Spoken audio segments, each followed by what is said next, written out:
দেখা যাচ্ছে তো? হ্যাঁ স্যার। দেখা যাচ্ছে। হুম। দেখো, আমরা থার্মোডাইনামিক্সের একটা ক্লাস হয়েছিল, আজকে সেকেন্ড ক্লাসটা নিয়ে কথাবার্তা বলতে হবে।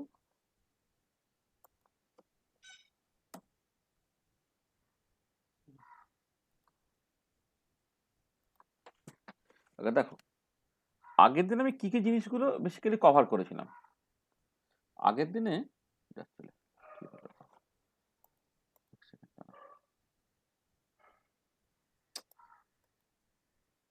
এক সেকেন্ড,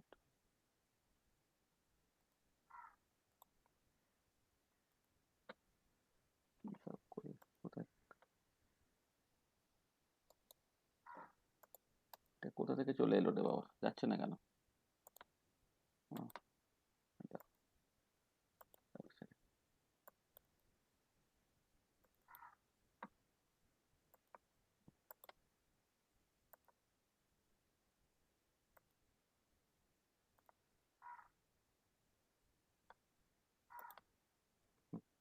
ঠিক আছে তো? দেখা যাচ্ছে তো? হ্যাঁ স্যার।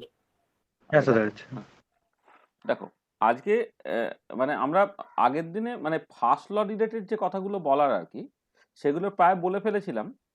আমাদের যেটা বাকি ছিল হচ্ছে তোমার ফার্স্ট ল থেকে তোমার joule experiment, Joule Thomson experiment, তার সাথে অ্যাডাবেটিক চেঞ্জেস অফ স্টেটস, এই পার্টটা বাকি ছিল বেসিক্যালি, তাই তো? Joule experiment, Joule Thomson experiment, adiabatic changes of state, তারপর থার্মোকেমিস্ট্রি তো বাকি আছে আর কি। এটা তারপরে সেকেন্ড ল অ্যাজ ইউজুয়াল আমাকে আলোচনা করতে হবে আর কি। ঠিক আছে?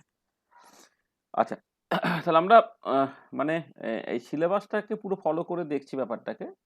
এই ম্যাথামেটিক্যাল ট্রিটমেন্ট যে জায়গাটা আছে, তার সঙ্গে এক্সাক্ট অ্যান্ড ইনএক্সাক্ট ডিফারেন্সিয়াল এই পার্টটাকে কভার করা হয়েছিল।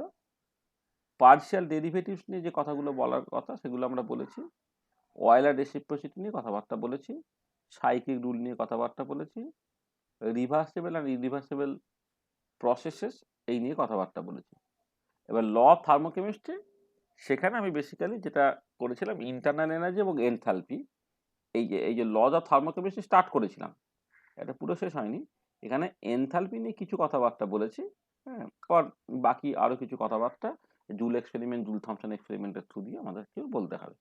তারপর থার্মোকেমিস্ট্রি নিয়ে কিছু কথাবার্তা বলতে হবে। তারপর আস্তে আস্তে আস্তে আস্তে সেকেন্ড লতে যাবো। সেখান থেকে যে সমস্ত এইসব বাকি জিনিসগুলো আছে সেগুলো আমাকে একটু দেখতে হবে। ঠিক আছে? আচ্ছা, তাহলে প্রথমে জুল এক্সপেরিমেন্ট নিয়ে দু চারটে কথাবার্তা একটুখানি বলে নেওয়া যাক।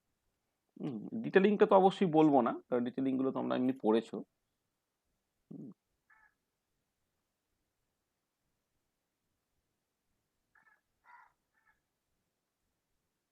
আচ্ছা, গেসিয়াস স্টেটের কোশ্চেনটা তো কালকে দিয়ে দিয়েছে। হ্যাঁ, গেসিয়াস স্টেটের এমসিকিউ গুলো ভালো করে প্র্যাকটিস করে নে। এই সপ্তাহের মধ্যেই গেসিয়াস স্টেটের পরীক্ষাটা হয়ে যাবে। ঠিক আছে? গেসিয়াস স্টেটের এমসিকিউ পেয়েছিস তো? হ্যাঁ স্যার। হ্যাঁ স্যার। তাহলে ওইটা ভালো করে একদম লাইন বাই লাইন ভালো করে দেখে নে। করে এই সপ্তাহের মধ্যে একটা পরীক্ষা নিয়ে নেবো আমরা।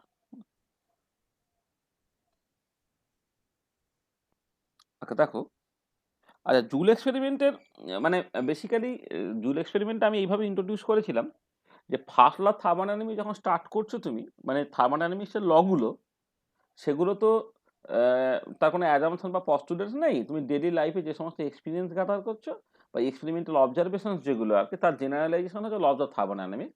ফার্স্ট ল তার মধ্যেই পড়ে। এবারে 1843 থেকে 48 এই সময়ের মধ্যে বিজ্ঞানী জুল সিরিজ অফ এক্সপেরিমেন্টস করেছিলেন। যে এক্সপেরিমেন্টটা তিনি যেটা দেখাতে চেয়েছেন সেটা হচ্ছে একটা অ্যাডায়াবেটিক এনক্লোজারের মধ্যে কোনো কিছু একটা রেখে আর কি। হ্যাঁ, মানে অ্যাডায়াবেটিক প্রসেসে দাদা। হ্যাঁ, হ্যাঁ, মানে মানে মানে মানে এক্সপেরিমেন্টের অনেক রকমের এক্সপেরিমেন্ট আছে। সেগুলো আমরা পরপর করে বলেছিলাম। তার মধ্যে একটা ইম্পর্টেন্ট এক্সপেরিমেন্ট হচ্ছে যে একটা অ্যাডায়াবেটিক এনক্লোজারের মধ্যে জল আছে, তার মধ্যে একটা সিলিন্ডারের মধ্যে গ্যাস রেখে গ্যাসটাকে জাস্ট এক্সপান্ড করার চেষ্টা করা হচ্ছে আর কি। দেখা যাচ্ছে যে সেখান থেকে আদৌ কোনো টেম্পারেচারে চেঞ্জ হচ্ছে কিনা। তাহলে সেই যে জুল এক্সপেরিমেন্টটা সেটা আমরা পড়েছিলাম। তাহলে এই যে জুল এক্সপেরিমেন্টের একটা মূল ব্যাপার আর কি, সেটা হচ্ছে যে তোমাকে পুরো প্রসেসটাকে সেটা যে অ্যাডায়াবেটিক এনকোজারের মধ্যে রাখা হয়েছে, তার মানে হচ্ছে তোমার সকল হিটের চেঞ্জ হচ্ছে তোমার 0। আচ্ছা, এবার এইখানে যে এক্সপানশনটা করা হয়েছে সেই এক্সপানশনটা একটু ফ্রি এক্সপানশন হওয়ার জন্য তোমার ওয়ার্কটা বেসিক্যালি জিরো হয়ে গিয়েছিল, তাহলে চেঞ্জ ইন ইন্টারনাল এনার্জি সেটা হচ্ছে জিরো হচ্ছে, মানে তোমার এক্সপানশন হচ্ছে, ভলিউম চেঞ্জ হচ্ছে, কিন্তু চেঞ্জ ইন ইন্টারনাল এনার্জি সেটা হচ্ছে জিরো হচ্ছে। সেইখান থেকে তুমি দেখাতে পেরেছিলে যে del you by del V at constant equal to zero. আর তোমার যেটা কথা হচ্ছে যে এইখান থেকে তুমি দেখাতে পারো আবার যে del you by del P at কনস্ট্যান্টে সেটাও জিরো হয়ে যাচ্ছে, বা মোদ্দা কথা যেটা সেটা হচ্ছে যে যেহেতু ওয়ার্কিং সাবস্টেন্সটা আইডিয়াল গ্যাস নেওয়া হয়েছিল, তাহলে আইডিয়াল গ্যাসের জন্য internal energy is only the function of temperature. তাহলে জুল এক্সপেরিমেন্টের একটা মূল ব্যাপার সেটা হচ্ছে যে প্রসেসটা অ্যাডায়াবেটিক প্রসেস ছিল,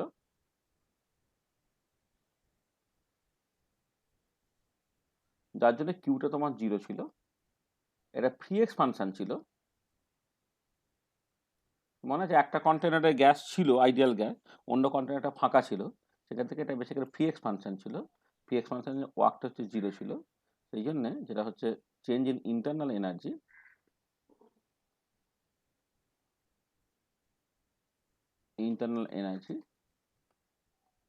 delta U equal to basically zero. তাহলে জুড এক্সপেরিমেন্টে কিন্তু ডেল্টা ইউটা জিরো সবসময় মাথায় রাখতে হবে, ঠিক আছে তো? আচ্ছা, এবারে তিনি ওয়ার্কিং সাবস্টেন্স নিয়ে শুরু করেছিলেন, ওয়ার্কিং সাবস্টেন্সটাকে আইডিয়াল গ্যাস হিসেবে নিয়ে শুরু করেছিলেন, এবং সেখান থেকে তিনি যেটা আলটিমেটলি দেখেছিলেন যে আইডিয়াল গ্যাসের জন্য internal energy is only the function of temperature. তাহলে যেটা কথা জুল এক্সপেরিমেন্টে যেটা আলটিমেট ফাইন্ডিং সেটা হচ্ছে এই যে for ideal gas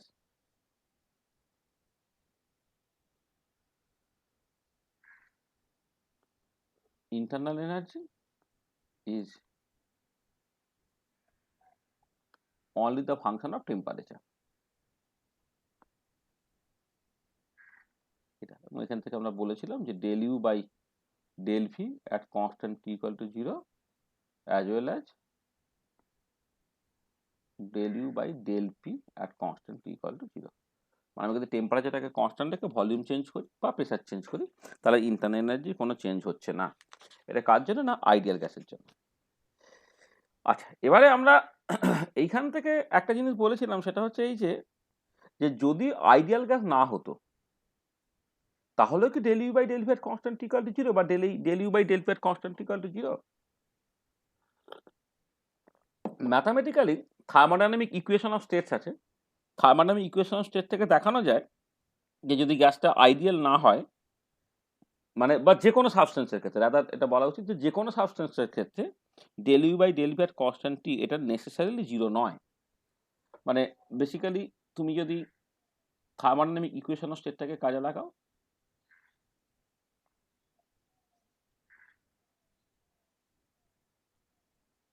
thermodynamic equation of state del you by del V at constant t হচ্ছে টি into del P by del T at constant v minus p, এটা হয় t into del P by del T at constant v minus p. এটা হচ্ছে তোমার basically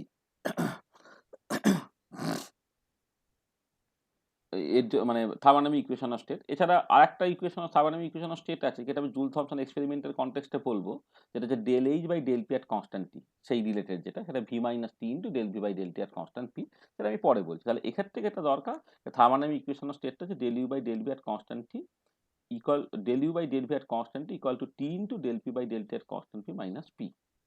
আচ্ছা, এবারে তুমি just কোনো একটা গ্যাসের ইকুয়েশন অফ স্টেট যদি তোমায় বলে দেয়, ডান দিকে এই del P by del T এর কনস্ট্যান্ট পিটাকে ক্যালকুলেট করতে পারবে, এবং overall del you by del P এর কনস্ট্যান্ট টিটাকে তুমি ক্যালকুলেট করতে পারবে, ঠিক আছে? এবং দেখা যাবে যে আইডিয়াল গ্যাসের ক্ষেত্রে এটা সার্টেনলি জিরো হচ্ছে, কিন্তু যে কোনো গ্যাসের ক্ষেত্রে এটা জিরো হবে তার কিন্তু কোনো বাধ্যবাধকতা নেই। মানে ভ্যান ডার ওয়াল গ্যাস বা ওই টাইপের গ্যাসের ক্ষেত্রে দেখবে ওটা del you by del P এর কনস্ট্যান্ট টিটা কিন্তু জিরো হচ্ছে না, ঠিক আছে? এটা আচ্ছা, এবারে এই del you by del P এর কনস্ট্যান্ট টি যদি ইকুয়েশন অফ স্টেট থেকে তুমি বের করে ফেলতে পারো, সেখান থেকে দুটো জিনিস তুমি ডিফাইন করতে পারবে। একটা হচ্ছে জুল কোফিশিয়েন্ট বলে একটা টার্ম আছে,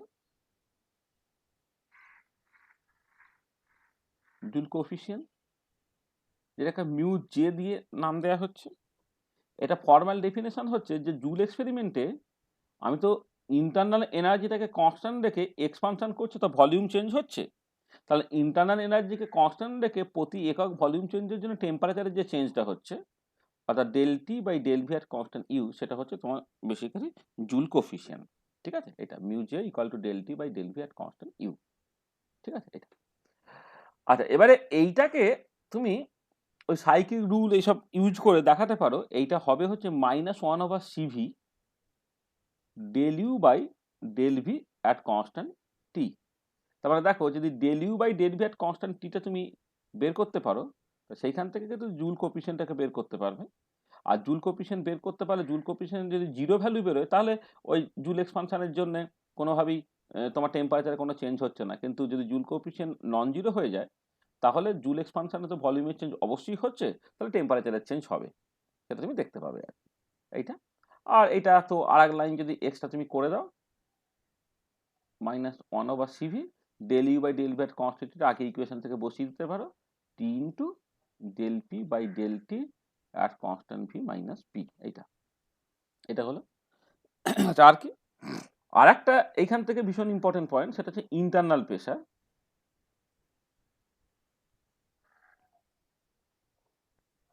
ইন্টারনাল প্রেশারটা হচ্ছে তোমার del u by del v এর কনস্ট্যান্ট t তার সঙ্গে রিলেটেড। এই ইন্টারনাল প্রেশারটাকে তুমি জাস্ট এইরকম ভাবে ডিফাইন করছো, del u by del v at constant t। del u by del v at constant t সেটাই বেসিক্যালি আমার ইন্টারনাল প্রেশার। আচ্ছা, এখানে ব্যাপারটা ইন্টারনাল প্রেশারটা এসেছে হচ্ছে যে, ধরো কোনো একটা ফ্লুইড বা নন আইডিয়াল গ্যাস, তারা তো একে অপরকে অ্যাট্রাক্ট করে। এবারে যদি আমি সেই অ্যাট্রাকশন এগেনস্টে কিছু একটা ওয়ার্ক করে তাকে এক্সপান্ড করার চেষ্টা করি, তাহলে একটা ইন্টারনাল এনার্জি চেঞ্জ হবে। তাহলে সেই ইন্টারনাল এনার্জি চেঞ্জটাই হচ্ছে ওয়ার্ক যেটা পারফর্ম হলো তার সঙ্গে সমান। সেখান থেকে তুমি জাস্ট ইন্টারনাল প্রেশারটাকে ক্যালকুলেট করতে পারো, মানে বেসিক্যালি যেটা হচ্ছে cohesive force per unit area, অথবা এইরকম ভাবে ডিফাইন করতে পারো del u by del v at constant t, এটা। আচ্ছা, এবারে এই বিভিন্ন সাবস্টেন্সের ক্ষেত্রে এই ইন্টারনাল প্রেশার তোমাকে ক্যালকুলেট করতে হতে পারে। মানে আমি একদম যেটা বললাম, যে ইকুয়েশন অফ স্টেট থেকে del u by del v এর কনস্ট্যান্ট বের করতে পারবে, ঠিক একই রকম করে তুমি ইন্টারনাল প্রেশারও তার মানে ক্যালকুলেট করে ফেলতে পারলে। এখানে আমি লিখে দিচ্ছি যে ভ্যান ডার ওয়াল গ্যাস যদি হয়, for van der wall gas internal প্রেশারটা সেটা হয় হচ্ছে n square a by v square বা a বাই v বার তার স্কোয়ার। v বারটা হচ্ছে মোলার ভলিউম, আর এনটা তো ভ্যান ডার ওয়াল কনস্ট্যান্ট তোমার জানা আছে, আর এনটা হচ্ছে নাম্বার অফ মোলস। এটাকে ক্যালকুলেট করলে দেখতে পাবে তোমার এইটা দাঁড়াচ্ছে। এছাড়া আরও যে সমস্ত ধরো গ্যাস আছে, মানে তোমার আইডিয়াল গ্যাস, তারপরে P into V minus N B equal to NRT একটা গ্যাস, তারপরে P plus N square A by V square into V equal to NRT, এরকম একটা গ্যাস। প্রত্যেকের ক্ষেত্রে তুমি এই জিনিসগুলোকে ক্যালকুলেট করতে পারো। আচ্ছা, একটা কমেন্ট এখানে করে দেওয়া দরকার, সেটা হচ্ছে এই যে আইডিয়াল গ্যাসের জন্য del u by del v at constant equal to 0, কিন্তু del u by del v at constant equal to 0 মানেই গ্যাসটা আইডিয়াল নয়। মানে যে necessary and sufficient condition for a gas to be ideal, সেটাকে del u by del v at constant equal to 0, এটা কিন্তু সত্যি না। আইডিয়াল গ্যাস হলে del u by del v at constant equal to 0 তুমি দেখাতে পারবে, কিন্তু অন্য গ্যাসও আছে যার ক্ষেত্রে কিন্তু del u by del v at constant equal to 0, কিন্তু সেটা আইডিয়াল নয়। যেমন ধরো, অ্যাজ ফর এক্সাম্পল, এই যে P into V minus N B equal to NRT, এটা হচ্ছে নন আইডিয়াল গ্যাস, কিন্তু এর জন্য তুমি del u by del v at constant টিটাকে ক্যালকুলেট করবে, দেবে এটা কিন্তু তোমার 0 বেরোবে। এটা তার মানে del u by del v at constant T equal to 0 হলে তবু গ্যাসটা আইডিয়াল হবে, এর কোনো বাধ্যবাধকতা নেই। আমরা পরে দেখবো যে একটা গ্যাস আইডিয়াল হতে গেলে তোমার যেটা দরকার হচ্ছে, তোমার del u by del v at constant T equal to যেমন 0 হতে হয়, তার সঙ্গে del h by del p at constant টিটা হচ্ছে তোমার 0 হতে হয়। সেটা আমি পরে আলোচনা করছি, জুল থমসন এক্সপেরিমেন্টটা হয়ে যাওয়ার পরে, এটা। আর এবং এইখান থেকে তুমি যেটা দেখাতে পারবে যে যাদের ক্ষেত্রে এই del u by del v at constant equal to 0, তাদের জন্য প্রেশারটা প্রপোর্শনাল টু টেম্পারেচার হবে। আমি এইটুকু জাস্ট বলে দিতে পারি আর কি, যে এ gas for which del u by del v at constant equal to 0, a gas for which এইটা, তার ক্ষেত্রে প্রেশারটা প্রপোর্শনাল টু তোমার টেম্পারেচার হয়ে যাবে।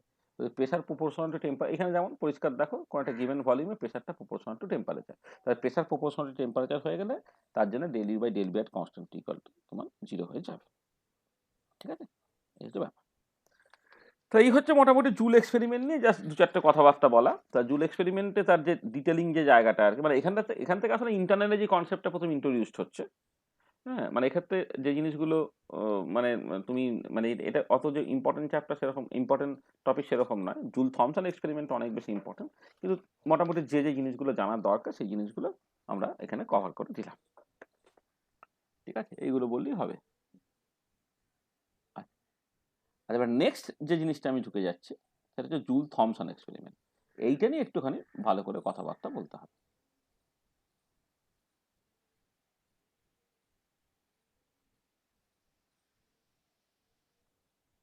আচ্ছা, জুল থমসন এক্সপেরিমেন্ট এটা কিন্তু ভীষণ important.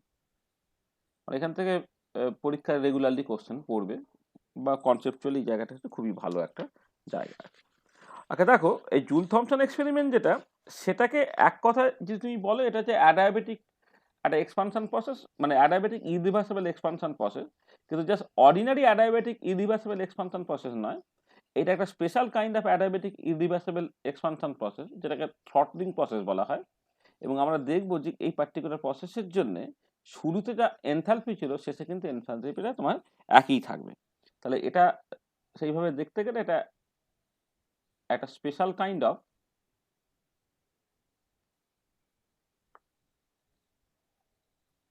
irreversible expansion under adiabatic condition.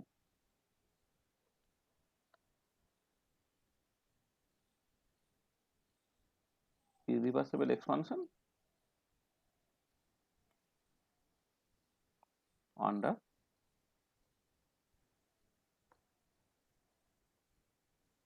adiabatic condition. মানে জাস্ট অর্ডিনারি অ্যাডায়াবেটিক এক্সপানশন বললে কিন্তু ভুল হবে, অ্যাডায়াবেটিক ইরিভার্সিবল এক্সপানশন বললে ভুল হবে। এটা কিন্তু কিছু কনস্ট্যান্ট বা রেস্ট্রিকশন আছে। এটা অনেক সময় এটাকে থ্রটলিং প্রসেস বলা হয়, থ্রটলিং প্রসেস বলা হয়। আচ্ছা, আমি আর ওই ছবিগুলো আঁকছি না। যে জুল থমসন এক্সপেরিমেন্টে এটা করা হচ্ছে যে শুরুতে কোনো একটা গিভেন প্রেসার টেম্পারেচার তুমি শুরু করলে, থ্রটলিং প্রসেসের থ্রু দিয়ে হচ্ছে তোমার মানে ফাইনাল প্রেসারটাকে তুমি P2 ফিক্স করে দিলে, যেখানে P2 লেস দ্যান P1, তাহলে গ্যাসটা এক্সপান্ড করলো। এক্সপান্ড করার পরে ফাইনাল টেম্পারেচারটা কি হলো তুমি বেসিক্যালি সেটা হচ্ছে দেখতে চাইছো। এটা হচ্ছে তোমার মূল ব্যাপারটা। তুমি শুরুতে একটা গিভেন প্রেসার টেম্পারেচার দিয়ে শুরু করছো, ফাইনাল প্রেসার P2 তুমি ফিক্স করে দিয়েছো, তাহলে তোমার ফাইনাল টেম্পারেচারটা কি হচ্ছে সেটা তুমি আলটিমেটলি দেখতে চাইছো। আচ্ছা, দেখলে যেটা দেখতে পাবে সেটা হচ্ছে এই যে শুরুতে যে এনথালপিটা ছিল, মানে সেটাকে তুমি H1 বলি। মানে এনথালপিটা তো আগে ডিফাইন করে দেওয়া ভালো। মানে যেটা কথা হচ্ছে যে এই পার্টিকুলার কেসে যে শুরুতে যে ইউ প্লাস পিভি যেটা ছিল সেটাকে তুমি বলতে পারো U1 P1 V1, এটা আর শেষে U2 প্লাস P2 V2, এই দুটো তোমার বেসিক্যালি সমান হচ্ছে। আচ্ছা, এবারে এনথালপি টার্মটা আমি এখানে ডিফাইন করে নিচ্ছি। এইচ সেইটাকে যদি ইউ প্লাস পিভি বলা হয়, তাহলে দেন ক্লিয়ারলি তোমার H1 ইকুয়াল টু H2 হয়ে যাচ্ছে। আচ্ছা, এখানে একটা বিভিন্ন রকমের কমেন্ট হয়, মানে এইখান থেকে অনেক সময় বলা হয় যে জুল থমসন প্রসেস সেটা একটা আইসেনথালপিক প্রসেস। কিন্তু তোমাকে খেয়াল রাখতে হবে, এটা আমরা যখন পড়িয়েছিলাম তখন ক্রিটিক্যালি বলেছিলাম যে আমার যেটা ইরিভার্সিবল এক্সপানশন প্রসেস, শুরুটা আমি জানি আর শেষটা জানি। মানে ইনিশিয়াল স্টেটটা একটা ইকুইলিব্রিয়াম স্টেট, ফাইনাল স্টেটটা একটা ইকুইলিব্রিয়াম স্টেট, কিন্তু ইন বিটুইন সেটা সেটা সেখানে মানে অ্যাকচুয়ালি কোন জায়গা আছে সেটা আমি কিছু বলতে পারবো না। মানে ইনিশিয়াল স্টেট এবং ফাইনাল স্টেট বাদ দিয়ে মাঝের জায়গাটা সম্বন্ধে আমি সেইভাবে কোনো কমেন্ট করতে পারি না। সেই জন্য through out the process enthalpy constant থাকবে কি থাকবে না সেই নিয়ে আমি কোনো কথাবার্তা বলতে পারছি না। কিন্তু আমি এইটুকু যেটা বলতে পারছি যে শুরুতে এনথালপি এবং শেষে এনথালপি এই দুটো হচ্ছে তোমার বেসিক্যালি সমান। মানে এখান থেকে অনেক সময় বলা হয় যে যেটি এক্সপানশন প্রসেস,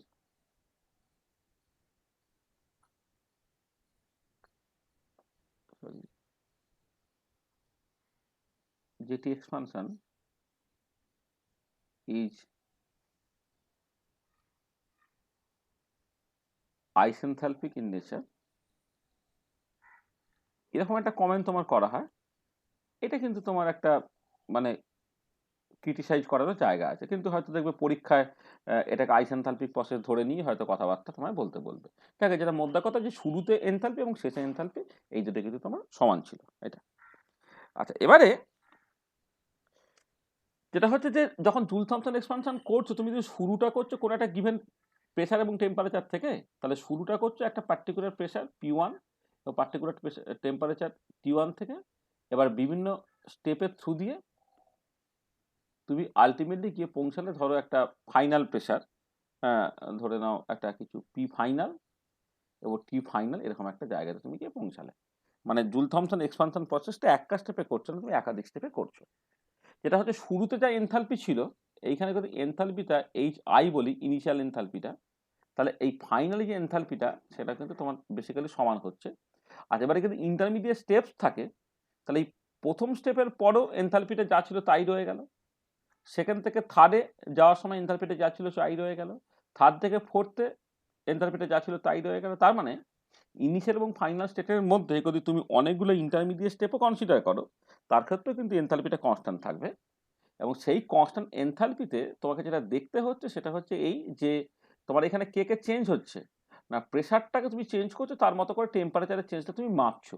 তাহলে আমি যদি ইন্ডিপেন্ডেন্ট ভেরিয়েবলটাকে প্রেশার ভাবি, ডিপেন্ডেন্ট ভেরিয়েবলটাকে টেম্পারেচার ভাবি, তুমি শুরু করেছিলে এরকম একটা জায়গা থেকে যেখানে প্রেশারটা হচ্ছে বেশ কম কিছু ছিল, প্রেশারটা বেশি ছিল, তারপরে এক্সপানশন করছো মানে প্রেশারটাকে আস্তে আস্তে আস্তে কমাচ্ছ। কমালে তুমি একটা কার্ভ দেখতে পাও, যে কার্ভটা ধরো একটা নর্মাল ফিচার কার্ভটা হচ্ছে এরকম, ধরো দেখতে একটা কার্ভ পেলে তুমি, ঠিক আছে? তাহলে এই যে কার্ভটা, এই কার্ভটা তোমার বেসিক্যালি হচ্ছে আইসেনথালপিক কার্ভ, কারণ এই কার্ভের সর্বত্র তোমার কিন্তু এনথালপিটা কনস্ট্যান্ট থেকে যাচ্ছে। তাহলে এই এই পার্টিকুলার কেসে কিন্তু এইচটা হচ্ছে থ্রু আউট কনস্ট্যান্ট থেকে যায়, হ্যাঁ, এইটা। এবং এই যে কার্ভটা, এই কার্ভটাকে বলা হচ্ছে আইসেনথালপিক কার্ভ।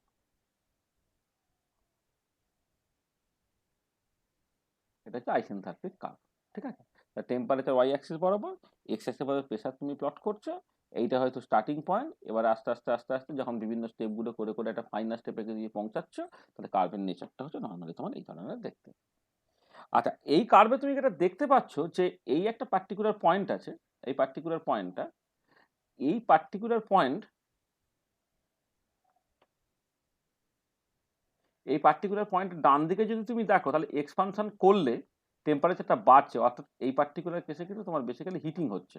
দেখো তোমার এক্সপানশন করছো, তো এক্সপানশন করা মানে প্রেশারটা কমাতে হবে, প্রেশার কমালে কিন্তু টেম্পারেচারটা বেড়েছে, সেখানে এখানে হিটিং হয়েছে। আর তার এই ম্যাক্সিমাম পয়েন্টের ঠিক পরে কি হচ্ছে না, পরে দেখো তুমি যখন যত এক্সপানশন করছো অর্থাৎ প্রেশারটা কমাচ্ছ, টেম্পারেচারটা কমেছে, অর্থাৎ এই বাঁদিকে রিজিয়নে তোমার কিন্তু অ্যাকচুয়ালি কুলিং হয়েছে। আর এই পার্টিকুলার পয়েন্টটা থেকে হিটিং এবং কুলিং তার রোলটাকে চেঞ্জ করেছে বলে এই পার্টিকুলার পয়েন্টটাকে আমি নাম দিচ্ছি ইনভার্সন পয়েন্ট। তাহলে ইনভার্সন পয়েন্ট হচ্ছে একটা পার্টিকুলার পয়েন্ট, যে পার্টিকুলার পয়েন্টে হিটিং এবং কুলিং তাদের রোলটাকে চেঞ্জ করে। তাহলে এই ছবিতে এই যে ম্যাক্সিমাম পয়েন্ট সেটা হচ্ছে ইনভার্সন পয়েন্ট, তার ডান দিকে হচ্ছে তোমার হিটিং হবে ডিউ টু জেটি এক্সপানশন, আর তার বাঁ দিকে হবে cooling due to JT expansion. আর এবারে যদি আমি এখন অনেক আইসেনথালপিক কার্ভ আঁকি, তাহলে প্রত্যেক ক্ষেত্রে একটা করে ম্যাক্সিমা থাকবে। মানে আমি 10 জন ছাত্রকে যদি দায়িত্ব দিই যে 10টা আইসেনথালপিক কার্ভ তুমি আঁকো এবং তার ম্যাক্সিমাম পয়েন্টগুলোকে বলো, তাহলে কি হচ্ছে, এটা হচ্ছে যে এই ম্যাক্সিমামগুলো তুমি এবারে কানেক্ট করতে পারো। মানে অনেকগুলো আইসেনথালপিক কার্ভ নিয়ে যে ম্যাক্সিমাম পয়েন্টগুলো পাচ্ছ, সেই ম্যাক্সিমাম পয়েন্টগুলোকে তুমি এবারে কানেক্ট করলে, কানেক্ট করলে একটা ছবি পাবে, যে ছবিটা দেখতে হচ্ছে এরকম।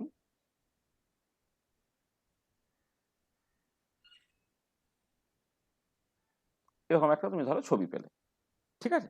তাহলে এই যে ছবিটা, এই ছবিটা কি করে পাওয়া গেল, আমি আবার বলছি যে দেখো বেশ কতগুলো আইসেনথালপিক কার্ভ তুমি এঁকেছো, তার ম্যাক্সিমাম পয়েন্টের করসপন্ডিং টেম্পারেচার প্রেশারটা তুমি জানো, সেই টেম্পারেচার প্রেশারটাকে প্লট করলে করে একটা ছবি পেলে, যে ছবিটাকে বলা হবে হচ্ছে তোমার মানে মানে ইনভার্সন কার্ভ বলছে, মানে ইনভার্সন পয়েন্ট দিয়ে যে ছবিটা বলে এটাকে, এটার নাম দিচ্ছি ইনভার্সন কার্ভ।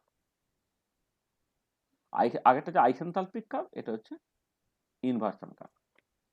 আচ্ছা, ইনভার্সন কার্ভে দেখো যেটা কথা হচ্ছে যে আমি আসলে এই যে কার্ভ বা এই কার্ভের, আচ্ছা তার আগে একটা জিনিস বলে নিই, যে এই যে টি ভার্সেস পি প্লট, তার যে স্লোপটা del T by del p, এবং এই পার্টিকুলার কার্ভে থ্রুআউট এনথালপিটা কনস্ট্যান্ট আর কি, del T by del P এর কনস্ট্যান্ট, এইটাকে জাস্ট মিউ জেটি এরকম নাম দেওয়া হচ্ছে, মিউ জেটি বলে এক্সপ্রেস করা হচ্ছে।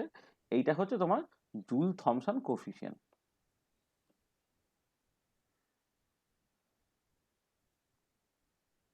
এটা হচ্ছে জুল থমসন কোফিসিয়েন্ট, ঠিক আছে? আচ্ছা, এবারে এই যে কার্ভের উপরে, মানে এইটা হচ্ছে এই কার্ভটার একদম অন দ্য কার্ভ আর কি, তার ক্ষেত্রে মিউ জেটিটা তোমার বেসিক্যালি 0 হচ্ছে। আর তার বাইরের দিকে এই কার্ভের এই ডান দিকে, মানে ইনভার্সন পয়েন্ট ডান দিকটা আর কি, মিউ জেটিটা সেটা পরিষ্কার লেস দ্যান 0। আর এইখানে হচ্ছে তোমার ভেতরটা হচ্ছে মিউ জেটিটা গ্রেটার দ্যান 0, কারণ এখানে স্লোপটা নেগেটিভ বুঝতে পারছো, এদিকে স্লোপটা হচ্ছে পজিটিভ তুমি দেখতে পাচ্ছ।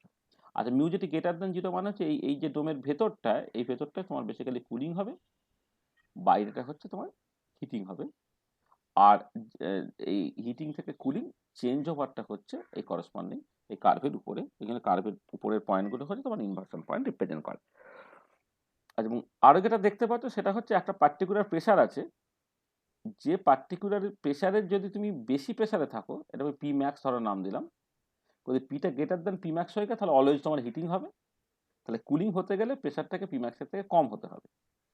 আচ্ছা, এবারে এই প্রেশারটা কমতে কমতে কমতে কমতে তুমি যেটা দেখতে পাচ্ছ যে যে একটা শার্টের এক্সপেরিমেন্টাল প্রেশারগুলো তুমি কনসিডার করো,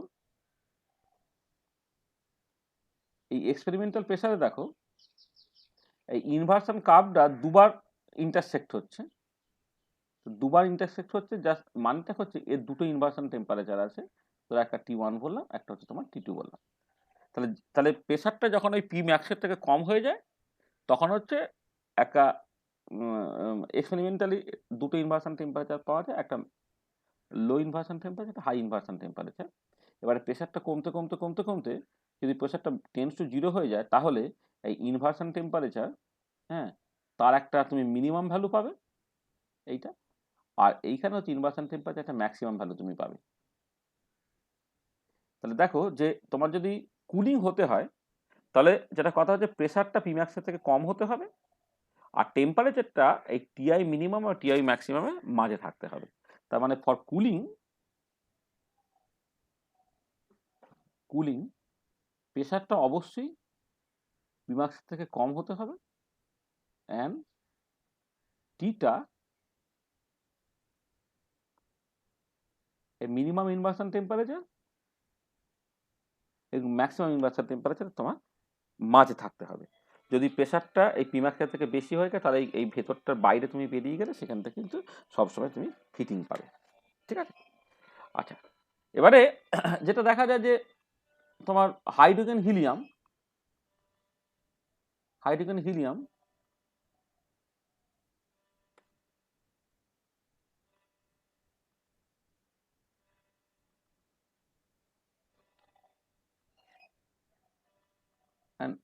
and helium shows heating at room temperature। হ্যাঁ, তাহলে হাইড্রোজেন হিলিয়াম সে কিন্তু তোমার কুলিং দেখাচ্ছে না, সে বেসিক্যালি হিটিং দেখায় রুম টেম্পারেচারে। আর অন্যান্য গ্যাসগুলো ধরো ammonia, carbon dioxide, oxygen, nitrogen, তারা রুম টেম্পারেচারে ইউজুয়ালি হচ্ছে তোমার কুলিং দেখাচ্ছে।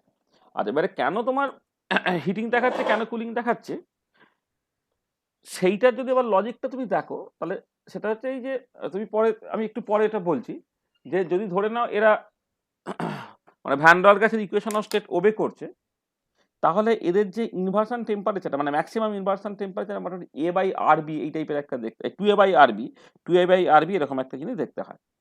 এবারে হাইড্রোজেন বা হিলিয়ামের ক্ষেত্রে এ এর ভ্যালু মানে ভ্যান ডার কনস্ট্যান্ট এ, যেটা ইন্টারমলিকুলার অ্যাট্রাকশন রিপ্রেজেন্ট করে, সেটা কিন্তু প্রচন্ড কম হয়ে যায় বা ছোট হয়, সেক্ষেত্রে ম্যাক্সিমাম ইনভার্সন টেম্পারেচারটা প্রচন্ড কম হয়ে যায়। এবং এক্সপেরিমেন্টাল টেম্পারেচার বা রুম টেম্পারেচারটা ম্যাক্সিমাম ইনভার্সন টেম্পারেচার যেহেতু বেশি হয়ে যাচ্ছে, তাহলে এই কিন্তু অলওয়েজ তোমাকে হিটিং দেখাচ্ছে, কুলিং কোনো রকম ভাবে দেখাচ্ছে না। সেটা একটা ইন্টারপ্রিটেশনের দরকার আছে, সেটা আমি পরে বলবো। তাহলে দেখা, তাহলে এক্সপেরিমেন্টালি যে জায়গাটা দরকার সেটা হচ্ছে যে জুল থমসন এক্সপেরিমেন্টটা একটা special kind of irreversible expansion under adiabatic condition, এটাকে থ্রটলিং প্রসেস বলা হয়। এই এক্সপানশনের জন্য শুরুতে এনথালপি শেষে এনথালপি সমান বলে অনেক সময় এটাকে আইসেনথালপিক প্রসেস বলা হচ্ছে, কিন্তু এটা আইসেনথালপিক বলা, এটাতে বিভিন্ন বই কিন্তু এটা সম্বন্ধে ক্রিটিসাইজ করে, সেটা একটু মাথায় রাখবে তুমি। আচ্ছা, এবারে isenthalpic curve is very very important. Isenthalpic curve থেকে তোমার কোথায় হিটিং হচ্ছে, কোথায় কুলিং হচ্ছে, এবং জুল থমসন কোফিসিয়েন্টটা তুমি ভালো করে বুঝে যেতে পারছো।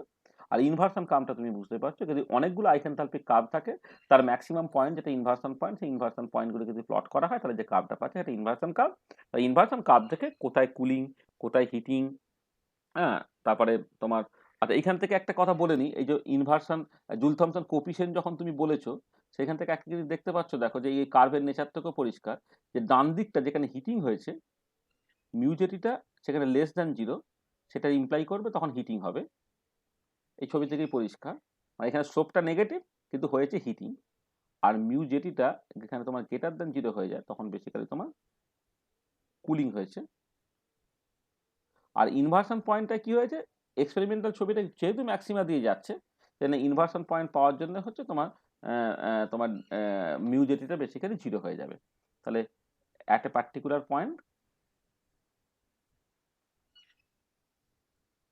পয়েন্ট যেখানে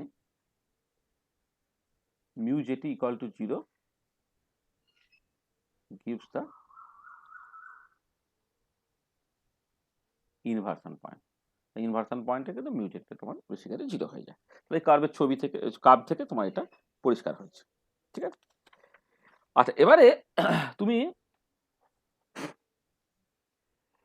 এই থিওরিটিক্যাল যে জায়গাটা, সেটা হচ্ছে যে মিউজেটি যেটা তুমি ডিফাইন করেছো del T by del P at constant H দিয়ে, এইটা ওই সাইক্লিক রুল সেটাকে ইউজ করে তুমি দেখাতে পারো এটা -1/cp del H by del P at constant টি, সেটা হয়ে যাবে। আচ্ছা, এবারে থার্মোডাইনামিক ইকুয়েশন অফ স্টেটটা আগে বলে নিই, তারপর ওখানে আমি লিখব। আগে একটা থার্মোডাইনামিক ইকুয়েশন অফ স্টেট বললাম, আর একটা থার্মোডাইনামিক ইকুয়েশন অফ স্টেট আছে, সেটা এরকম দেখতে, del H by del P at constant টি, সেটা হচ্ছে v minus T into del V by del T at constant P. এটা একটা থার্মোডাইনামিক ইকুয়েশন অফ স্টেট। তাই এখানে del H by del P at constant t এর জায়গায় তুমি এটাকে বসিয়ে দাও, বসিয়ে দিলে এটা দাঁড়াচ্ছে 1/cp into V minus T into del V by del T at constant P. ঠিক আছে। তো এটা হচ্ছে তোমার জুল থমসন কোএফিশিয়েন্ট, তার এক্সপ্রেশন। এবং এটা ভীষণ ইম্পর্টেন্ট, সেটা হচ্ছে এই যে এখন দেখো যদি কোনো একটা গ্যাসের ইকুয়েশন অফ স্টেট তুমি জানো, তো সেখান থেকে কিন্তু মিউজেটিটাকে তুমি বের করে ফেলতে পারবে। মানে জাস্ট আমি আইডিয়া, মানে কোনো একটা গ্যাসের ইকুয়েশন অফ স্টেটে তো প্রেসার, ভলিউম আর টেম্পারেচার থাকে, তো সেইখান থেকে তুমি del V by del T at constant p calculate করে নিতে পারবে, করে ওভারঅল তুমি del H by del P at constant t বলো বা মিউজেটি বলো, তুমি ক্যালকুলেট করে ফেলতে পারছো। হ্যাঁ, করে তুমি সেই মিউজেটিটার ভ্যালুটা কি হয়েছে, সাইনটা কি হয়েছে, সেখান থেকে হিটিং হবে না কুলিং হবে, এইসব নিয়ে তুমি কথাবার্তা বলতে পারো। সেটা একটা জায়গা যেটা তোমাকে মাথায় রাখা হবে এটা। আচ্ছা, এইখানে এই যে মিউজেটি, যেটা -1/cp V into T del V by del T at constant P হিসেবে লেখা হয়েছে, এইটাকে তুমি দেখবে এইরকম ভাবে লিখতে পারবে, V by CP into alpha T -1, এরকম ভাবে লিখতে পারবে, যেখানে আলফাটা হচ্ছে থার্মাল এক্সপানশন কোএফিশিয়েন্ট, যেটা 1/v del V by del T at constant P. এটাকে একটুখানি এদিক ওদিক করলেই দেখবে তুমি এরকম ভাবে লিখে ফেলতে পারছো, কিছুই না। মানে এখানে ওই del V by del T at constant P, এখান থেকে পেয়ে যাচ্ছে আলফা ইন্টু ভি, বসিয়ে দাও, আর মাইনাসটাকে জাস্ট ভেতরে ঢুকিয়ে দাও, তাহলে পরিষ্কার হয়ে গেল, V by CP into alpha T -1, এটা তোমার হয়ে যাবে। আচ্ছা, এবারে এই এক্সপ্রেশনটাকে কাজে লাগিয়ে তুমি যদি ভ্যান ডের ওয়াল গ্যাসের জন্য মিউজেটির এক্সপ্রেশন বের করো, সেই এক্সপ্রেশনটাকে বের করতে পারবে। হ্যাঁ, আমি জাস্ট একটা মোটামুটিভাবে একটা সিম্পল এক্সপ্রেশন তোমায় বের করে মানে লিখে দিচ্ছি। ফর ভ্যান ডের ওয়াল গ্যাস,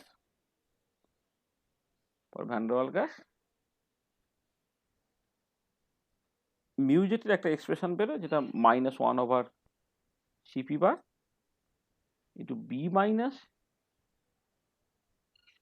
2a/RT। দেখো এই পর্যন্ত থাকলেই কিন্তু চলে। হ্যাঁ, মানে যেটা ওই মানে বি মাইনাস 2a/RT, এইখান থেকে তুমি মোটামুটিভাবে সবকিছু এক্সপ্লেন করে ফেলতে পারো।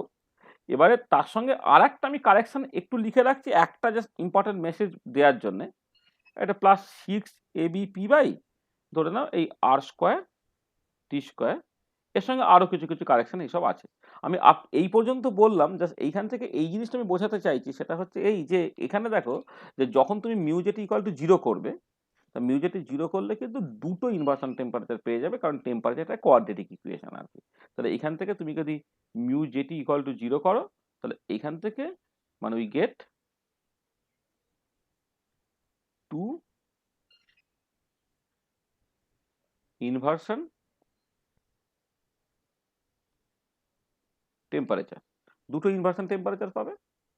আচ্ছা, এবারে এই দুটো ইনভার্সন টেম্পারেচার এক্সপ্রেশন তোমার মনে রাখতে হয় না, যেটা কথা হচ্ছে যে যদি লো প্রেশার ধরো, লো প্রেশারটা বেশ কম আর মোটামুটিভাবে হাই টেম্পারেচার হয় এইটা, তাহলে প্রেশারটা বেশ কম আর টেম্পারেচারটা যদি বেশ বেশি হয় তাহলে হায়ার টার্মগুলো তুমি বাদ দিয়ে দাও, তখন মিউ যেটিকে তুমি করো, অ্যাপ্রক্সিমেট করো 1/cp bar rather into b minus 2a/RT, এইটুকু লেখো। আর এইখান থেকে তুমি যেটা করতে পারবে যে মিউ যেটি জিরো করলে যে টেম্পারেচার পাওয়া যায় সেটা ইনভার্সন টেম্পারেচার, সেইখান থেকে তুমি একটা ইনভার্সন টেম্পারেচার বের করে ফেলতে পারলে ইনভার্সন টেম্পারেচার টিআইটা এটা হয়ে যাচ্ছে তোমার 2a/RB, অর্থাৎ এটা 2 ইন্টু বয়েল টেম্পারেচারের সঙ্গে সমান। মানে ভ্যান ডাল গ্যাসের জন্য বয়েল টেম্পারেচার a/RB হয়, আর এখানে ইনভার্সন টেম্পারেচার হলো 2a/RB। তাহলে এখান থেকে তুমি দেখতে পাচ্ছ যে inversion temperature twice into Boyle temperature. ঠিক আছে, তাহলে এই এক্সপ্রেশনটা তুমি মনে রাখবে, যেটা ভীষণ ভীষণ তোমার দরকার। তাহলে দেখো এই জুল থমসন এক্সপেরিমেন্ট নিয়ে কিন্তু এই কটা জিনিস মনে রাখলেই আমার মোটামুটিভাবে চলে যাবে আর কি। আমরা হয়তো পড়ানোর সময় আরো অনেক কথাবার্তা বলি কিন্তু অতটা দরকার পড়ছে না। তাহলে আগে তো একবার মানে আমি যা যা বলেছিলাম সেটা তো একবার রিভাইজ করলাম। আর সেকেন্ড পার্ট আমি যেগুলো বললাম সেটা হচ্ছে মিউজেটির যে expression del T by del P at constant h, সেটাকে -1/cp del H by del P at constant এইরকম ভাবে লেখা যাচ্ছে। আর যেটা এই del H by del P at constant টিটা থার্মোডাইনামিক ইকুয়েশন অফ স্টেটে যদি থার্মোডাইনামিক ইকুয়েশন অফ স্টেট থেকে যদি বসিয়ে দাও তাহলে -1/cp V minus T into del V by del T at constant P এরকম দেখতে হলো। আর কোনো একটা গ্যাসের ইকুয়েশন অফ স্টেট যদি জানা থাকে তাহলে সেইখান থেকে তুমি মিউজেটির এক্সপ্রেশন বের করতে পারবে, আর মিউজেটি ইকুয়াল টু 0 করে দিয়ে সেখান থেকে তুমি ইনভার্সন টেম্পারেচারটাকে পেতে পারবে।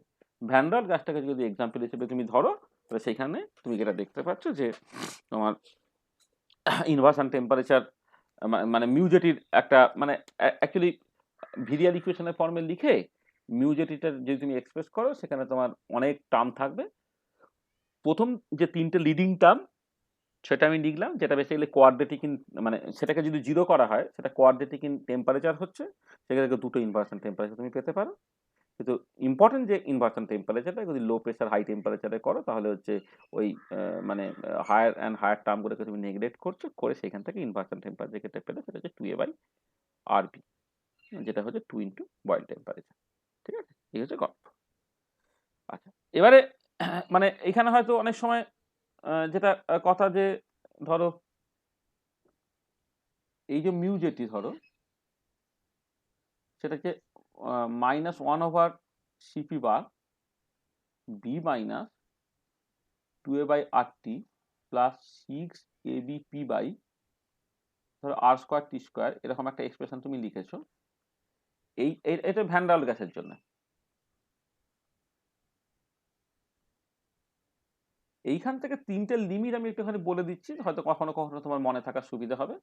যে আইডিয়াল গ্যাস যদি হতো তার ক্ষেত্রে এ বি তারা সব 0 হয়ে যায়, যদি বসিয়ে দাও তাহলে এখান থেকে মিউজেটি ইকুয়াল টু 0 হচ্ছে। তাহলে মিউজেটি কিন্তু অলওয়েজ 0 হয় তার ক্ষেত্রে নাইদার হিটিং নট কুলিং, তাহলে আইডিয়াল গ্যাস তার ক্ষেত্রে হিটিং কুলিং কিছুই হবে না। আগের দিন ক্লাস নিতে গিয়ে বলছিলাম যে ডেভিয়েশন ফ্রম আইডিয়ালিটি তার একটা চেকিং পয়েন্ট হচ্ছে এইটা যে তোমার মানে এটা জুল থমসন এক্সপানশনের জন্য হিটিং কুলিং কখনোই কিছু হবে না, সেইটা যদি হয় তাহলে সেটা হচ্ছে তোমার আইডিয়াল গ্যাস, আর নাইদার হিটিং নট কুলিং। আর এর ক্ষেত্রে ইনভার্সন টেম্পারেচার থাকার কোনো কোশ্চেনই নেই। আর এবারে ধরো তুমি এ ইকুয়াল টু 0 বললে, বিটা নট ইকুয়াল টু 0 বললে, তাহলে ইকুয়েশন অফ স্টেটটা কি হলো? P into V minus NB equal to nRT। তাহলে এ একটা ইকুয়েশন অফ স্টেট যেখানে ভ্যান ডাল কনস্ট্যান্ট এটা 0 কিন্তু ভ্যান ডাল কনস্ট্যান্ট বিটা নন 0।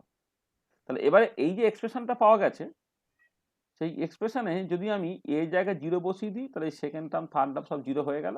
তাহলে তোমার মিউজেটিটা হয়ে যাচ্ছে -b/cp বার, যেটা একটু লেস দ্যান 0, লেস দ্যান 0 মানে হচ্ছে অলওয়েজ হিটিং হবে, অলওয়েজ হিটিং। আর উল্টো দিকে যদি এটা নট ইকুয়াল টু 0, এটা নট ইকুয়াল টু 0 আর বিটা যদি 0 হয়ে যায়,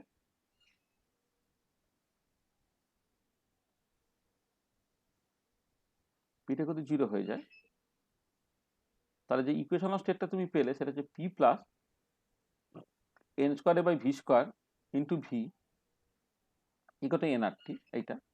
আর এর ক্ষেত্রে মিউজেটি যখন তুমি ক্যালকুলেট করবে, দেখো এখানে যে তোমার বিটা 0 হয়ে গেছে, হ্যাঁ, তা বিটা 0 হয়ে গেলে আমি এই যে লিডিং টার্মে এই টার্মটা 0 হয়ে গেল, থার্ড টার্মটা 0 হয়ে গেল, সেকেন্ড টার্মটা থেকে যাচ্ছে।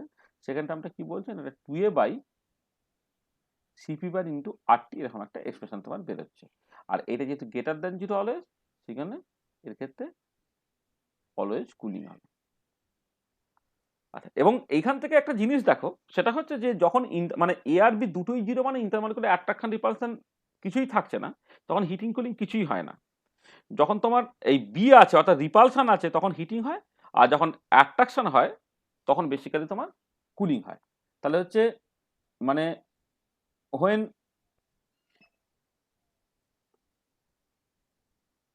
ইন্টারমলিকুলার রিপালশনটা ডমিনেট করবে, মানে আসলে ভ্যান ডের গ্যাসের ক্ষেত্রে দুটোই থাকে, তো সেখানে আমি লিখছি যখন ইন্টারমলিকুলার রিপালশন ডমিনেট করবে then there will be heating, তখন হিটিং হবে। যখন intermolecular attraction dominates then there will be cooling. আর ইনভার্সনটা কখন হচ্ছে না, যখন হিটিং এবং কুলিং, মানে সরি, ইনভার্সনটা কখন হচ্ছে যখন হিটিং কুলিং তাদের রোলটা চেঞ্জ করছে, তাদের রোলটা চেঞ্জ করছে। আচ্ছা, রোলটা চেঞ্জ করা মানে হচ্ছে অ্যাট্রাকশনের ডমিনেন্স থেকে রিপালশনের ডমিনেন্সে, বা রিপালশনের ডমিনেন্সের থেকে অ্যাট্রাকশনের ডমিনেন্সে আসছে আর কি। তাহলে যখন এই দুটো অপোজিং এফেক্টই যখন থাকছে, when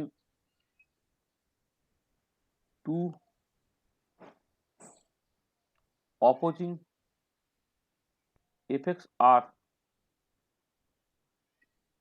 operating, then we get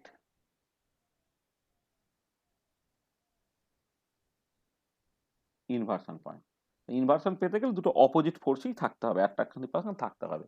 শুধু অ্যাট্রাকশন যদি থাকে তাহলেও তোমার ইনভার্সন তুমি পাবে না, অলওয়েজ কুলিং হয়ে যাবে। শুধু রিপালশন যখন থাকবে তখনও তুমি ইনভার্সন পাবে না, অলওয়েজ হিটিং হয়ে যাবে। আর ইনভার্সন হিটিং কুলিং কিছুই, সরি, অ্যাট্রাকশন রিপালশন দুটোই না থাকলে তো হিটিং কুলিং দুটোই হবে না, সেটা তুমি জানো। ভ্যান ডের গ্যাসের ক্ষেত্রে কিন্তু এই তোমার অ্যাট্রাকশন রিপালশন দুটোই আছে, এবং তাদের একটা ব্যালেন্সিং এর জায়গা আছে, সেই ব্যালেন্সিং বা অপোজিং এফেক্টের জায়গা থেকে তোমাকে ইনভার্সন পয়েন্টটাকে সিস্টেম করতে হবে। এটা একটা মলিকুলার পয়েন্ট অফ ভিউ থেকে জিনিসটা একটুখানি বুঝিয়ে দেওয়া আর কি। এটা এটা মানে এটা এটা আমি মানে বলার দরকার নেই, এটা এতটা মানে এমনি পড়ানোর সময় পড়ানো হয়েছিল আর কি। যেটা মোটামুটি ভাবে যদি একটা লেনার জোন পোটেনশিয়ালটাকে দেখো, তাহলে তার নেচারটা তো এরকম দেখতে, এরকম দেখতে। এবারে যখন তোমার মানে জুল থমসন এক্সপানশন হচ্ছে, এক্সপানশন হওয়া মানে হচ্ছে তোমার বেসিক্যালি হচ্ছে প্রেশারটা আস্তে আস্তে আস্তে কমবে। হ্যাঁ, প্রেশারটা যদি কমে তাহলে ইন্টারমলিকুলার সেপারেশনটা যে বাড়বে। তাহলে তুমি যদি এরকম একটা জায়গা থেকে শুরু করো, ইন্টারমলিকুলার সেপারেশনটা বাড়ছে, দেখো এই যে পার্টিকুলার জায়গাটা মানে আপ টু দিস পার্ট, হ্যাঁ, এর এদিকটা হচ্ছে অ্যাট্রাকশন ডমিনেট করে,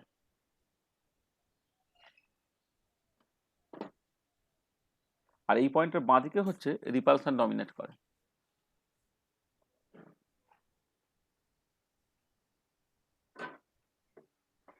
রিপালশন ডমিনেট করে, হ্যাঁ। আর এই জায়গাটা হচ্ছে অ্যাট্রাকশন রিপালশন, তার রোলটা চেঞ্জ করছে। তাহলে এই যে পার্টিকুলার পয়েন্টটা মানে অ্যাট্রাকশন ডমিনেট করে, মানে এই জায়গাটা তুমি জাস্ট কুলিং এফেক্ট দেখতে পাবে, এই জায়গাটা তুমি হিটিং এফেক্ট দেখতে পাবে, আর এই পার্টিকুলার পয়েন্টটা করসপন্স করবে তোমার ইনভার্সনটা। এইটা নিয়ে আমাদের ডিটেল কথাবার্তা পড়ানোর সময় বলা হয়েছিল, সেটা একটুখানি দেখে নেওয়া দরকার। তাহলে এইখানে দেখো আমি অনেকগুলো কথা কিন্তু বললাম, হ্যাঁ। জুল থমসন এক্সপেরিমেন্ট একটা ভীষণ ইম্পর্টেন্ট একটা জায়গা আর কি, তোমার পরীক্ষার জন্য তো খুবই ইম্পর্টেন্ট। সেই জন্য এখানে অনেকগুলো ইম্পর্টেন্ট ফিচার্সের কথা বলা হয়েছে, সেইটা সম্বন্ধে কিন্তু একটুখানি ভালো দখল তোমার থাকার দরকার আছে, ঠিক আছে। তাহলে এই হচ্ছে তোমার জুল থমসন এক্সপেরিমেন্ট নিয়ে যে 2-4টে কথাবার্তা বলবো বলেছিলাম, সেটা বললাম। আচ্ছা, আর আমি তো আগের দিন হিট ক্যাপাসিটি নিয়ে কিছু কথাবার্তা বলিনি, তাই তো? হিট ক্যাপাসিটি নিয়ে কিছু কথাবার্তা বলতে হবে। হ্যাঁ, হিট ক্যাপাসিটিটা খুব সামান্যই কথাবার্তা, একটুখানি বলে নিই এক পাতার মধ্যে।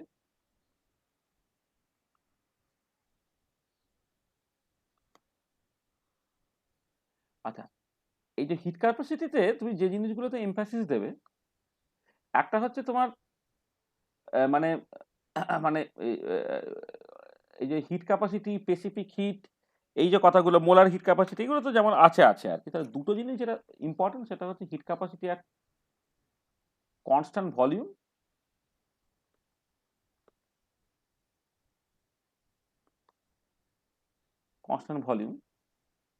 এটাকে সিবি দিয়ে এক্সপ্রেস করা হচ্ছে, এইটাকে del you by del T at constant v এইরকম ভাবে তুমি ডিফাইন করবে। আর হচ্ছে heat capacity at constant pressure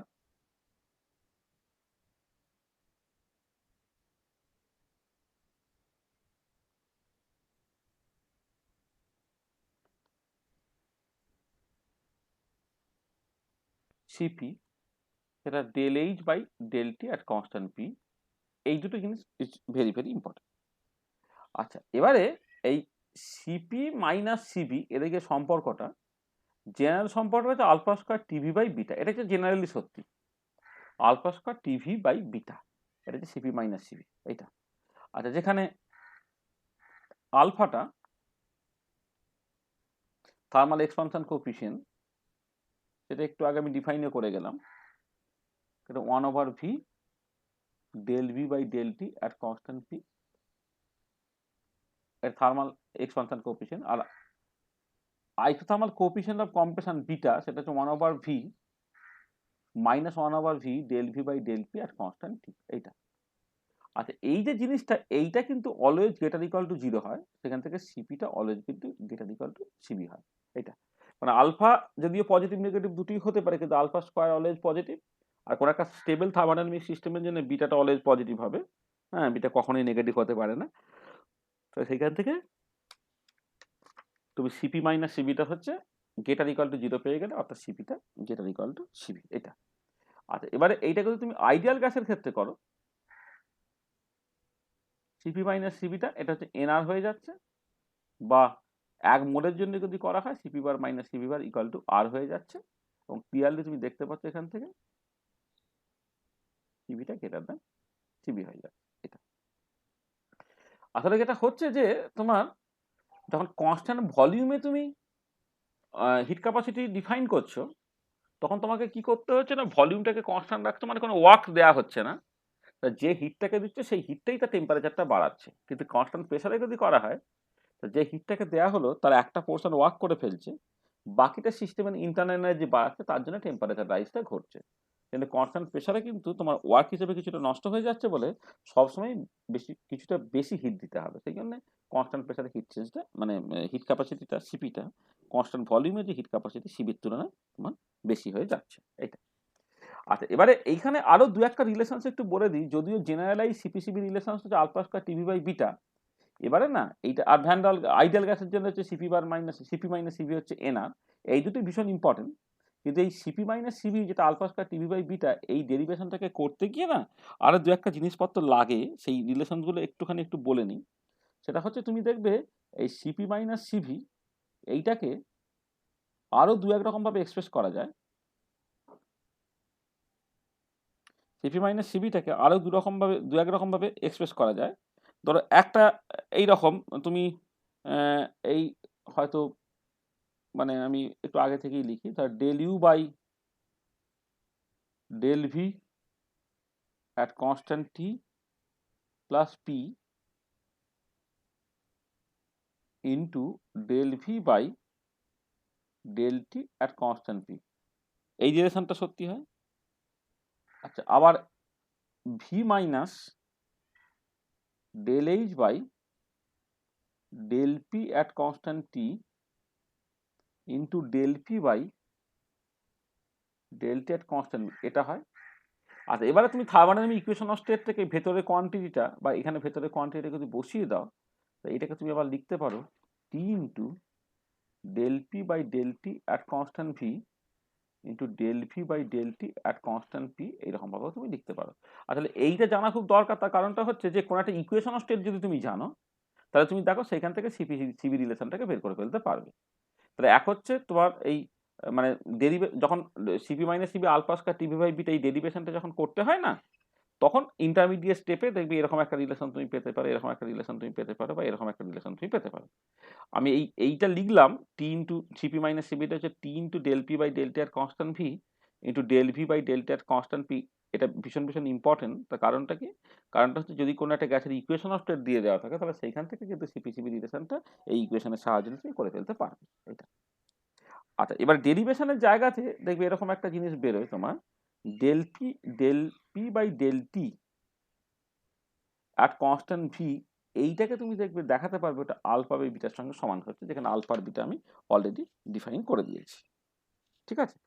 আচ্ছা, এবারে এই ভ্যান ডার ওয়ালস গ্যাসে গেলে সিপি কি হবে এইসবগুলো তোমার এক্সপ্রেশন ওয়াইজ মনে রাখা সম্ভব নয়। হ্যাঁ, আইডিয়াল গ্যাসের জন্য মনে রাখবে, আর জেনারেলাইজ যে সম্পর্কটা সেইটা তুমি দেখতে পাচ্ছ আর কি। এটা আচ্ছা, এবারে এইখানে দু একটা কথাবার্তা খুব ইম্পর্টেন্ট আর কি।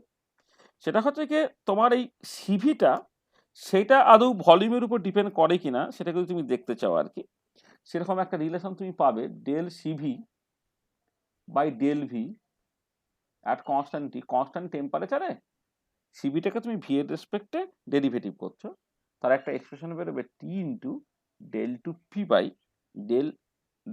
P by del T square at constant V, এরকম একটা সম্পর্ক বেরোয়। আর এটা যেটা সুবিধে যে আবার ওই কোনো একটা গ্যাসের ইকুয়েশন অফ স্টেট যদি তুমি জানো, তো সেখান থেকে del P by del T square at constant V সেটাকে তুমি বের করে নিতে পারছো। সেখান থেকে তুমি বলতে পারবে যে সিভিটা আদৌ ভলিউমের উপর ডিপেন্ড করছে কিনা। আইডিয়াল গ্যাসের ক্ষেত্রে দেখবে সিভিটা ইন্ডিপেন্ডেন্ট অফ ভলিউম হচ্ছে। ঠিক একই রকমভাবে কেউ যদি মনে করে সিপিটা কনস্ট্যান্ট টেম্পারেচারে প্রেশারের উপরে আদৌ ডিপেন্ড করছে কিনা, সেটার জন্য তুমি তোমার ইকুয়েশন অফ স্টেট থেকে বের করে ফেলতে পারবে। সেটা এরকম একটা রিলেশন, ধরো এই তোমার যদি সেইভাবে দেখো তাহলে মাইনাস টি, এটা প্লাস তো এটা মাইনাস হয়ে যাবে, minus T del two V by del T square at constant P. তাহলে আবার দেখো কোন একটা গ্যাসের ইকুয়েশন অফ স্টেট যদি তুমি জানো, সেখান থেকে del CP by del P at constant T এটাকে বের করে ফেলতে পারবে। তাহলে আমি এই ইকুয়েশনগুলো বলে দিলাম।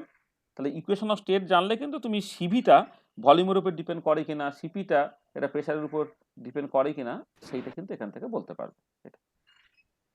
আচ্ছা, আর একটা হচ্ছে যেটা ব্যাপার সেটা হচ্ছে যে যে যদি এমন হয় a gas for which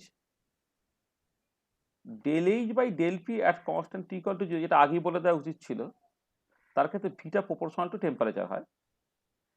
are একটা গ্যাস আইডিয়াল গ্যাস হলে তার ক্ষেত্রে del you by del V at constant T 0, del H by del P at constant T equal to 0।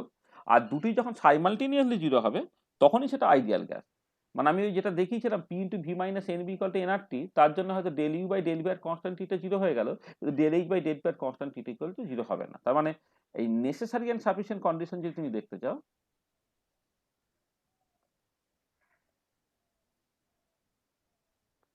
Sufficient condition for a gas to be ideal, তার ক্ষেত্রে তোমার del you by del V at constant T যেমন 0 হতে হবে, তার সঙ্গে সঙ্গে হচ্ছে del H by del P at constant টি সেটা কিন্তু তোমার 0 হতে হবে। দুটো সাইমালটেনিয়াসলি যদি 0 হয় তাহলে এটা অবশ্যই একটা আইডিয়াল গ্যাস হবে। সেটা একটা অ্যাডিশনাল জিনিস, এটা আমি একটুখানি বলে রাখলাম আর কি। তাহলে মোটামুটিভাবে দেখো হিট ক্যাপাসিটি থার্মোডাইনামিক্সের কনটেক্সটে এইটা দরকার। আর আর ইকুইপার্টিশন প্রিন্সিপাল থেকে হিট ক্যাপাসিটি নিয়ে তো আমি কিছু কথাবার্তা অলরেডি দু একটা ক্লাসের আগে বলেছি, কি সব মিলে তোমার ওভারঅল হিট ক্যাপাসিটিটা তোমার দাঁড়াবে আর কি। এটা তাহলে কি হলো? আচ্ছা, আরো দু চারটে কথাবার্তা এখানে জায়গাটা ফাঁকা আছে বলে দিই। এই হিট ক্যাপাসিটি সেটা কিন্তু তোমার এক্সটেন্সিভ প্রপার্টি,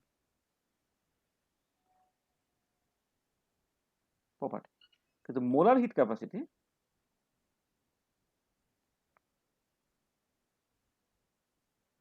ওর ধরো স্পেসিফিক হিট আছে, স্পেসিফিক হিট মানে মোলার হিট ক্যাপাসিটি মানে 1 মোল সাবস্টেন্স তার টেম্পারেচার 1 ডিগ্রি সেন্টিগ্রেড বাড়ানোর জন্য কতখানি হিট দিতে হচ্ছে। আর স্পেসিফিক হিট যখন আমি বলছি তখন 1 গ্রাম সাবস্টেন্স বা 1 কেজি সাবস্টেন্স তার টেম্পারেচার 1 ডিগ্রি সেন্টিগ্রেড বাড়ানোর জন্য হচ্ছে, বা 1 ডিগ্রি বাড়ানোর জন্য তোমাকে কতটা হিট দিতে হচ্ছে। এরা কিন্তু ইন্টেনসিভ প্রপার্টি।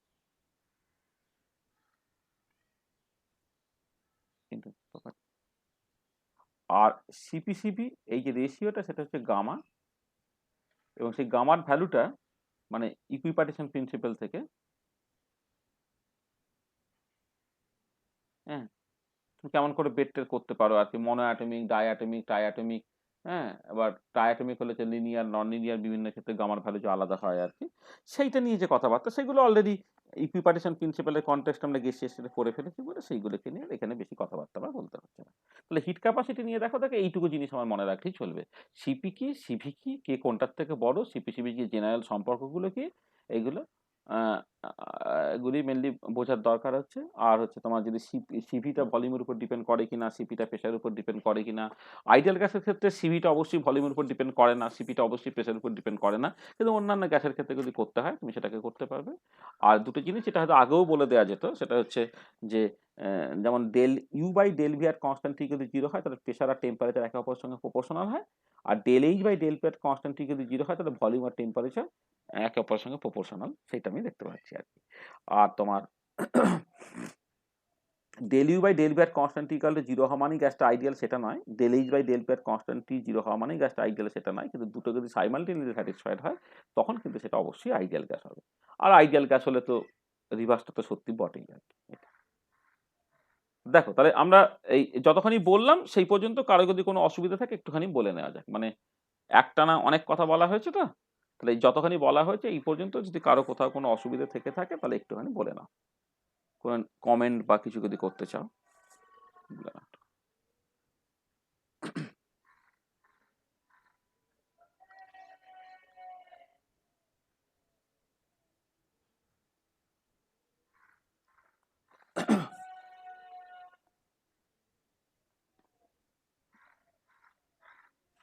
কি ঠিক আছে? হ্যাঁ স্যার। হ্যাঁ স্যার ঠিক আছে। হ্যাঁ স্যার। মানে যারা আমার কাছে ফিজিক্যাল কেমিস্ট্রি পড়েনি তারা বুঝতে পারছো?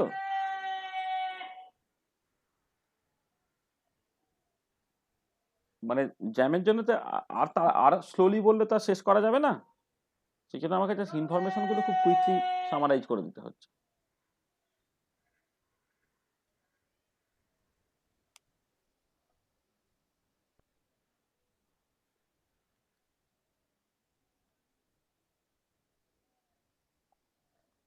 আচ্ছা, নেক্সট হচ্ছে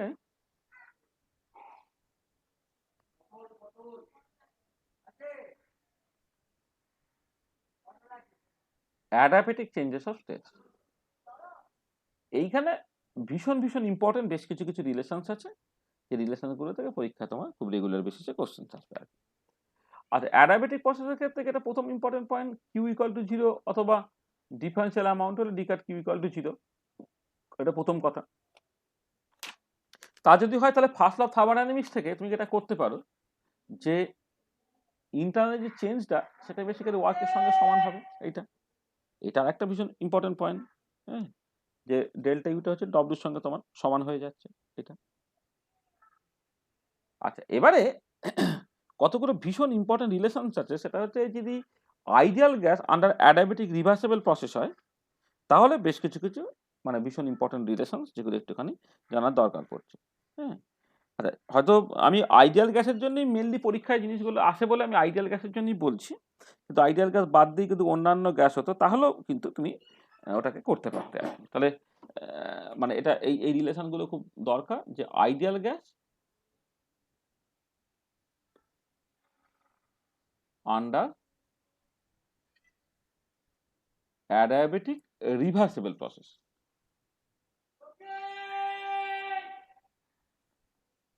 অ্যাডায়াবেটিক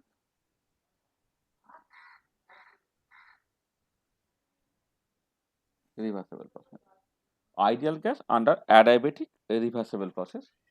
তিনটে relation is very very important. একটা হচ্ছে P V to the power gamma equal to constant, এটা P V to the power gamma equal to constant. আচ্ছা, আর হচ্ছে তোমার এটা করে দিই, T T V to the power gamma minus one, এটা equal to constant. Pressure volume temperature R pressure, আর হচ্ছে pressure temperature T to the power gamma P to the power one minus gamma, এটা হচ্ছে তোমার constant. এইগুলো একটু ভালো করে দেখতে হবে। আচ্ছা, এইখানে একটা কাজ করি আমি, সেটা হচ্ছে দেখো যে গামাটা তো তোমার সিপি মাইনাস সিভি, গামাটা হচ্ছে তোমার বেসিক্যালি সিপি মাইনাস সিভি। সেখান থেকে যদি তুমি গামা মাইনাস ওয়ান করো তাহলে কি হচ্ছে CP by CV minus one, অর্থাৎ CP minus CV by CV, অর্থাৎ তোমার আইডিয়াল গ্যাসের জন্য হলে এটা হবে R by CV, CV minus সিভিটা হচ্ছে আর বাই সিভি, এটাকে মাথায় রাখবে।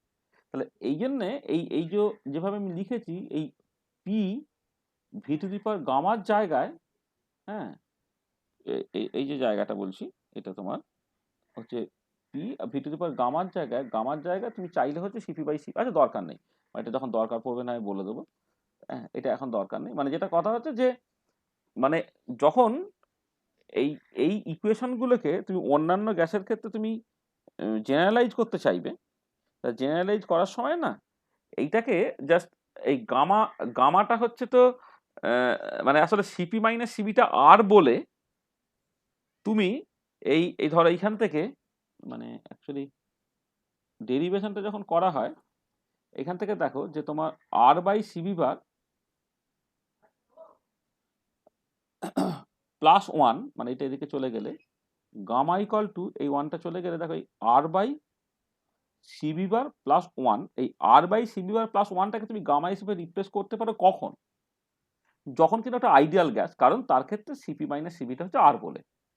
এবারে যখন ভ্যান ডার ওয়াল গ্যাস বা কিছু তুমি করবে সেইখানে যদি কোথাও R by CV bar plus one আসে সেটাকে কিন্তু গামা দিয়ে তুমি রিপ্লেস করতে পারবে না, কারণ আদার দ্যান আইডিয়াল গ্যাস হলে তার ক্ষেত্রে সিপি বার মাইনাস সিবি বারটা সেটা হচ্ছে আর নয়, মানে এটা হচ্ছে এক মোলের জন্য লিখলে এই হচ্ছে জিনিসটা, এই এই এই এই এই এটা। তাহলে সেই জন্য আমি যেটা চাইছিলাম আর কি যে এই যে রিলেশনটা P V to the power gamma সেইটাকে যদি এইরকম ভাবে লিখে রাখো P V to the power R by CV bar plus one, এইটাকে যদি কনস্ট্যান্ট এইরকম করে বলো, বা সেকেন্ড যে ইকুয়েশনটা T into V to the power gamma minus one, T into V to the power R by CV bar, এইটাকে যদি কনস্ট্যান্ট হিসেবে বলো, আর এইখানে হচ্ছে T to the power gamma, T to the power gamma মানে হচ্ছে R by CV bar plus one into P to the power one minus gamma, মানে P to the power minus R by CV bar, এইটাকে যদি constant এইরকম ভাবে যদি বলো না, তাহলে এটা সুবিধে যে ভ্যান ডার ওয়াল গ্যাসের জন্য কিন্তু তুমি এই এই মানে অ্যাডাবেটিক রিভার্সিবল প্রসেসে প্রেসার ভলিউম টেম্পারেচার সম্পর্কগুলো তুমি বের করে ফেলতে পারবে আর কি। মানে ধরো আমি কথা বলছি ভ্যান ডার ওয়াল gas under adiabatic reversible process, তার ক্ষেত্রে কিছুই না, এই পি এর জায়গায় তুমি বসাবে P plus N square A by V square, আর ভি এর জায়গায় বসাবে ভি মাইনাস এন বি, আর তারপরে মাথায় যেমন আছে R by CV bar plus one, এটা তোমার কনস্ট্যান্ট হয়ে যাবে। আবার সেকেন্ডটা দেখো তোমার টি যেমন আছে ভি এর জায়গায় ভি মাইনাস এন বি তুমি বসাও করে আর বাই সিবি বার করে দাও, সেটা তোমার কনস্ট্যান্ট হয়ে যাবে।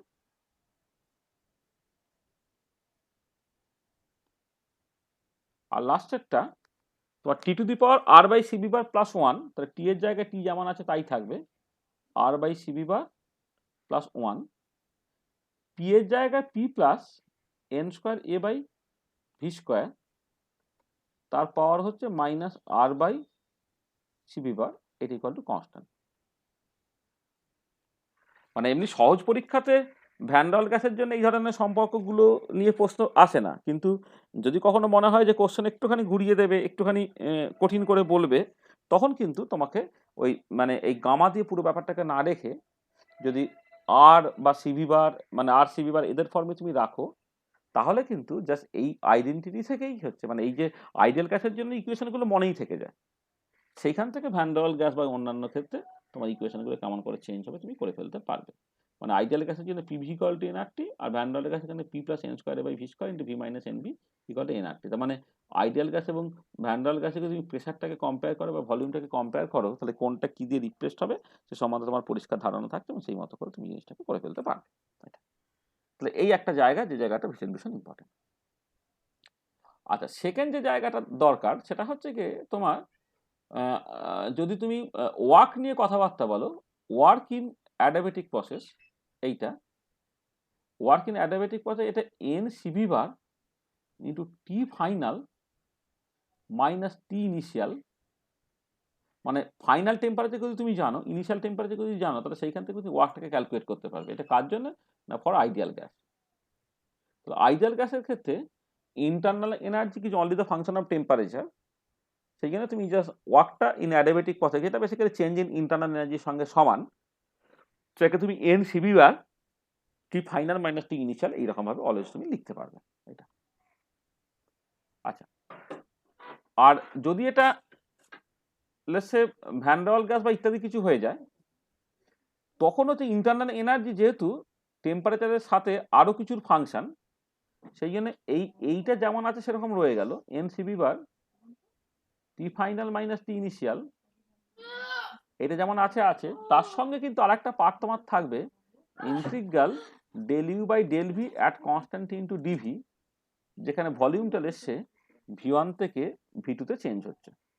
মানে ভ্যান ডের গ্যাসের জন্য তোমার যেহেতু ইন্টারনাল এনার্জিটা টেম্পারেচারের সঙ্গে সঙ্গে ভলিউমের ফাংশন, আর অ্যাডাবেটিক প্রসেস ওয়ার্কটা সেটা বেসিক্যালি চেঞ্জ ইন ইন্টারনাল এনার্জির সঙ্গে সমান, সেই জন্য ভ্যান ডের গ্যাস বা ইত্যাদির জন্য যদি তুমি ওয়ার্ক ক্যালকুলেট করো, তাহলে কিন্তু এরকম একটা টার্ম অ্যাডিশনালি থেকে যাবে, integral V one to V two del you by del V at constant into DV. এবার এই যে টার্মটা, এটা হচ্ছে ফর নন আইডিয়াল গ্যাস আর কি, ফর নন আইডিয়াল গ্যাসের ক্ষেত্রে। ভ্যান ডের গ্যাসের ক্ষেত্রে পার্টিকুলারলি যেহেতু del you by del V at constant theta হচ্ছে এন স্কোয়ার বাই ভি হয়ে যায়, তুমি সেটাকে তুমি ইন্টিগ্রেট করে ফেলতে পারবে, করে যেমন দাঁড়াবে তুমি যে sorry N square A by V square হয়ে যায়, তো সেই পার্টটাকে লিখে তুমি জাস্ট ইন্টিগ্রেট করে ফেলবে, করে যা হয় তুমি সেই রকমভাবে লিখে ফেলতে পারবে। সেইটা একটা দরকার আর কি এইটা। আর এই যে এক্সপ্রেশনটা, এটা কিন্তু রিভার্সেবল ইরিভার্সেবল দুজনের ক্ষেত্রেই সত্যি। এই ডব্লিউ যে এক্সপ্রেশনটা এন সিবি বার টি ফাইনাল মানে টি ইনিশিয়াল তুমি যেটা লিখেছো ফর আইডিয়াল গ্যাস, এটা হচ্ছে applicable for both reversible and irreversible process. এটা এমন নয় যে শুধুমাত্র রিভার্সেবল প্রসেসের ক্ষেত্রে সত্যি বা শুধুমাত্র ইরিভার্সেবল প্রসেসের ক্ষেত্রে সেটা নয়। তুমি যদি ইনিশিয়াল টেম্পারেচার আর ফাইনাল টেম্পারেচার জানো, ওটা কি প্রসেস তোমার কিছুই জানার দরকার নেই। আর স্পেশালি যদি অ্যাডাবেটিক ইরিভার্সিবল প্রসেস তোমাকে মেনশন করে দেয়, তার ক্ষেত্রে যেমন এন সিবি বা T final minus T initial এইরকমভাবে তো ওয়ার্কটাকে লিখতে পারবেই, তার সাথে সাথে হচ্ছে minus P final into V final minus V initial, এই ফর্মেও তুমি ওয়ার্কটাকে অলরেডি মানে ইরিভার্সিবল প্রসেসের ক্ষেত্রে ওয়ার্কটাকে এক্সপ্রেস করতে পারো, এটা তোমার জানা আছে। তাহলে এইটা ওয়ার্ক নিয়ে যে কথাবার্তা বলা সেটা আমি বললাম।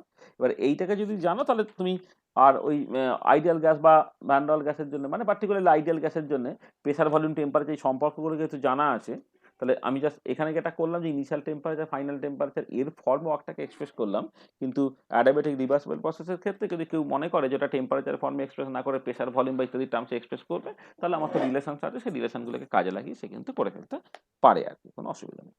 আচ্ছা, আর এক্ষেত্রে আরেকটা ভীষণ ইম্পর্টেন্ট পয়েন্ট, সেটা হচ্ছে যে যে তুমি যদি একটা আইসোথাম আর একটা অ্যাডায়াবেট আঁকো, আইসোথাম মানে হচ্ছে অ্যাডায়াবেটিক, আইসোথাম মানে আইসোথাম আর রিভার্সিবল প্রসেস, তার যে পিভি ডায়াগ্রাম যেটা সেটা আইসোথাম, আর অ্যাডায়াবেটিক রিভার্সিবল প্রসেস তার যে পিভি ডায়াগ্রাম সেটা বেসিক্যালি তোমার অ্যাডায়াবেট। তো আইসোথার্মাল প্রসেসের ক্ষেত্রে PV equal to constant, adiabatic প্রসেসের জন্য হচ্ছে PV to the power gamma equal to constant. সেখান থেকে যেটা দেখাতে পারো সেটা হচ্ছে যে অ্যাডায়াবেটসগুলো স্টিপার, মানে অ্যাডায়াবেটিক প্রসেসের স্লোপটা বেশি হবে than the isothermal process. Adiabatic curve না করে অ্যাডায়াবেটস লিখছে একবারে, অ্যাডায়াবেটস আর স্টিপার দেন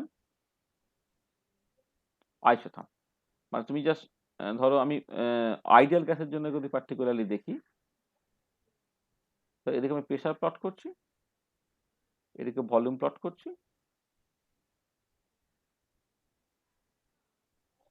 ধরো এই যে ছবিটা মানে এইটা হচ্ছে তোমার আইসোথাম, স্লোপটা কম, আর এটা হচ্ছে তোমার অ্যাডায়াবেট। এটা আইডিয়াল গ্যাসের জন্য আমি করলাম, এটা কার জন্য আঁকলাম না, ফর আইডিয়াল গ্যাস। তাহলে আইডিয়াল গ্যাসের জন্য তুমি যদি দেখো তাহলে এইটা হচ্ছে তোমার আইসোথাম, এটা হচ্ছে অ্যাডায়াবেট, মানে অ্যাডায়াবেটটা স্টিপার দ্যান দ্য আইসোথাম। আর adiabat steeper than the isotherm যদি হয় তাহলে সেইখান থেকে প্রচুর রকমের কোশ্চেন টোশ্চেন আসে। হয়তো একটা starting from same initial state, final ভলিউমটা সমান, তাহলে ফাইনাল প্রেশার তোমাকে কম্পেয়ার করতে বললো। Starting from initial state, final প্রেশারটা সমান, তোমাকে ভলিউম কম্পেয়ার করতে বললো। হ্যাঁ, তারপর তোমাকে হচ্ছে টেম্পারেচার, ইনিশিয়াল একই টেম্পারেচার ভলিউম থেকে শুরু করেছো, করে ফাইনালি সঙ্গে হয়তো একই ভলিউমে গিয়ে পৌঁছাচ্ছে, কারণ টেম্পারেচারগুলো তোমাকে কম্পেয়ার করতে বলতে পারে। তো এই টাইপের বিভিন্ন রকমের কম্পারিজন, এটা কিন্তু ভীষণ ভীষণ ইম্পর্টেন্ট। এবং সেটা সেটা সেটা একটুখানি একটু কি বলবো, একটুখানি এই এই এই যে অ্যাডাবেটস আর স্টিপার দ্যান আইসোথাম বা এই ছবিটা, এইটাকে যদি মাথায় থাকে সেখান থেকে কিন্তু তুমি খুব ইজিলি করে ফেলতে পারবে। হ্যাঁ, এটা অসুবিধা কিছু নেই। আচ্ছা, এক্ষেত্রে যেটা আর একটা ইম্পর্টেন্ট পয়েন্ট একটু বলে নিই, সেটা হচ্ছে যে অনেক সময় না তোমার ওই ইনিশিয়াল মানে কি বলবো ওয়ার্ক বা ইত্যাদি ক্যালকুলেট করতে গেলে তোমার আলটিমেট যে ফাইনাল টেম্পারেচারটা লাগে, এর ফাইনাল টেম্পারেচার তোমাকে বের করে নিতে হয়। আর বের করার রাস্তা হচ্ছে যদি আইডিয়াল গ্যাস হয়ে যায়, তাহলে আইডিয়াল গ্যাস হয়ে গেলে অ্যাডায়াবেটিক রিভার্সেবল প্রসেস যদি হতে হয়, তাহলে এই সম্পর্কগুলোকে কাজে লাগিয়ে তুমি এই যে রিলেশনসগুলো আছে, ধরো T V to the power gamma minus one, অর্থাৎ T one V one to the power gamma minus one equal to T two V two to the power gamma minus one, সেখান থেকে তুমি ফাইনাল টেম্পারেচার যদি calculate করে ফেলতে পারো। আর যদি adiabatic irreversible process হয়, তখন ফাইনাল টেম্পারেচার ক্যালকুলেট করার রাস্তাটা হচ্ছে যে তুমি ওয়ার্কটাকে যেমন NCV bar T final minus T initial ফর্মে লিখতে পারো, আর সেই ওয়ার্কটাকে minus P final into V final minus V initial ফর্মে লিখতে পারো। মানে বলছি যে অ্যাডায়াবেটিক ইরিভার্সেবল প্রসেস ওয়ার্কটা যেমন করে এন সিভি বার টি ফাইনাল মাইনাস টি ইনিশিয়াল এইরকমভাবে লেখা যায়, ঠিক একই রকমভাবে এটা P final into V final minus V initial এইরকমভাবে লেখা যায়। তাহলে এই যে রিলেশনটা, এইখান থেকে তোমার এই টি ফাইনাল এইটা কত দেখবে অনেক ক্ষেত্রে তোমার বের করতে হচ্ছে। তোমাকে ধরো মানে change in internal energy calculate করতে বলে, এটা NCP bar T two minus T one. Change in enthalpy calculate করতে বলে, এটা NCP bar T two minus T one. বা এই অ্যাডাবেটিক প্রসেসের ক্ষেত্রে ওয়ার্ক ক্যালকুলেট করতে বললো, তাহলে যদি তোমার ফাইনাল টেম্পারেচার লাগবে, তার মানে যদি তোমার ফাইনাল টেম্পারেচার লাগে তাহলে দুটো রাস্তা, আইডিয়াল গ্যাস যদি অ্যাডাবেটিক রিভার্সিবল প্রসেস হয় তাহলে এই ফর্মুলাগুলোকে কাজে লাগাবে, এই ফর্মুলাগুলো। আর যদি adiabatic process adiabatic irreversible process হয় তাহলে এই ইকুয়েশনটাকে কাজে লাগাবে, কাজে লাগিয়ে হচ্ছে তুমি টি ফাইনালটাকে বের করে ফেলতে পারছো। ঠিক আছে। আচ্ছা, এক্ষেত্রে এই অ্যাডাবেটিক কুলিং আর জুল থমসন কুলিং এর মধ্যে একটু তফাৎ একটুখানি দেখে নেবে। Adiabatic cooling versus joule Thomson cooling, তার যে মূল তফাৎগুলো আর কি, সেগুলো সম্বন্ধে একটা পরিষ্কার থাকতে হবে। অ্যাডাবেটিক কুলিং এর বৈশিষ্ট্যগুলো আর তোমার জুল থমসন কুলিং এর বৈশিষ্ট্যগুলো আর কি, সেগুলো একটুখানি দেখে নিতে হবে। এটা এইটা এইগুলোই মেন আর কি।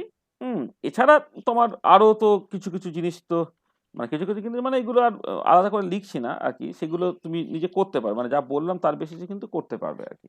হ্যাঁ, এইগুলোই জাস্ট দেখলে আর কি বাকি রইল।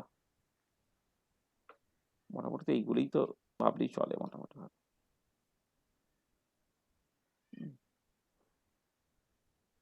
হ্যাঁ, এইগুলো হলেই হবে। এটা দেখো মোটামুটি তো ইম্পর্টেন্ট জিনিস যেগুলো সেগুলো আমি বললাম, মানে এই কার্ভের উপরে বেশ করে অনেক রকমের প্রবলেম হয়, মানে প্রবলেম মানে অনেক রকমের কোশ্চেন বা ইত্যাদি তোমার থাকে আর কি, সেগুলো একটুখানি তো করে নিতে পারবে আর কি, সেগুলোর জন্য আলাদা করে আর কিছু বলার দরকার নেই। মানে পরে যখন আমরা এনট্রপি ইন্ট্রোডিউস করে দেবো তখন দেখাবো যে adiabatic reversible process isentropic in nature. আমি হয়তো লিখে রাখছি কিন্তু এনট্রপি এখন তো ইন্ট্রোডিউস করা হয়নি, এটা সেকেন্ড লতে ইন্ট্রোডিউস করা হবে, সেইটা একটুখানি হয়তো দরকার ছিল, সেটা পরে বলবো আর কি, যে অ্যাডাবেটিক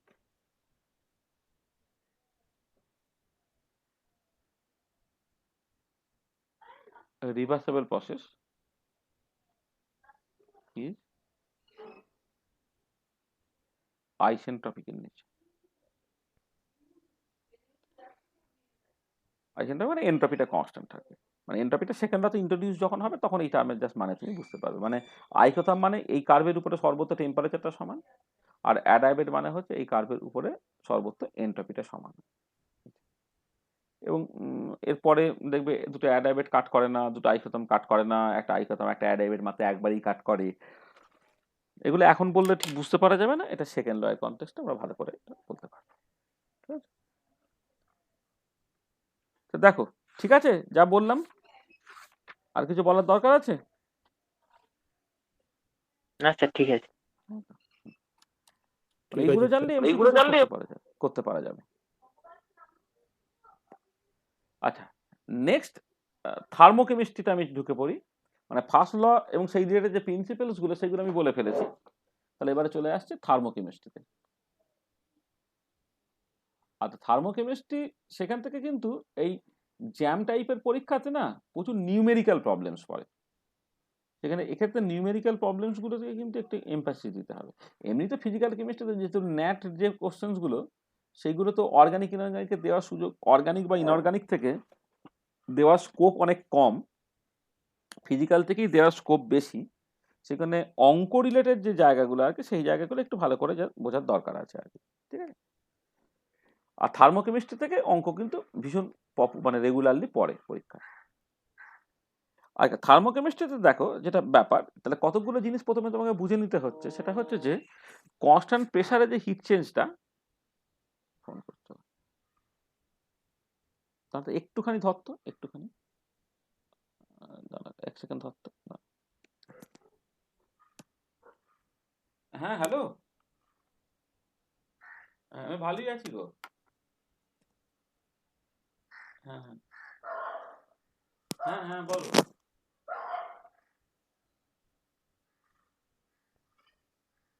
আচ্ছা, হ্যাঁ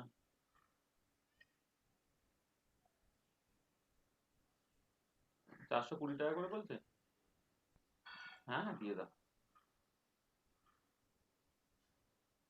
হ্যাঁ হ্যাঁ হ্যাঁ হ্যাঁ হ্যাঁ দিয়ে দাও দিয়ে দাও। হ্যাঁ হ্যাঁ হ্যাঁ দিয়ে দাও। হ্যাঁ হ্যাঁ হ্যাঁ দিয়ে দাও, টাকাটা আগে নেবে তারপর আলু বন্ড দেবে। ঠিক আছে ঠিক আছে ঠিক আছে, আমি ক্লাসে আমি একটু পরে কথা বলবো। হ্যাঁ ঠিক আছে ঠিক আছে ঠিক আছে। হ্যাঁ হ্যাঁ হ্যাঁ ঠিক আছে ঠিক আছে ঠিক আছে ঠিক আছে। হ্যাঁ হ্যালো, হ্যাঁ হ্যালো। হ্যাঁ স্যার শোনা যাচ্ছে। হ্যাঁ হ্যাঁ স্যার। হ্যাঁ, আসলে সকালে না বাড়ি থেকে সন্ধ্যাবেলা ফোন করে রাত্রে, সকালে বাড়ি থেকে ফোন করলি না মনে হয় এই এদের দুশ্চিন্তা হয়ে যায় যে এই বুঝি কিছু একটা অসুবিধা হচ্ছে। সকালে কখনো ইউজুয়ালি ফোন করে না। সেটা ভাবলাম আর কি হলো নাকি আবার।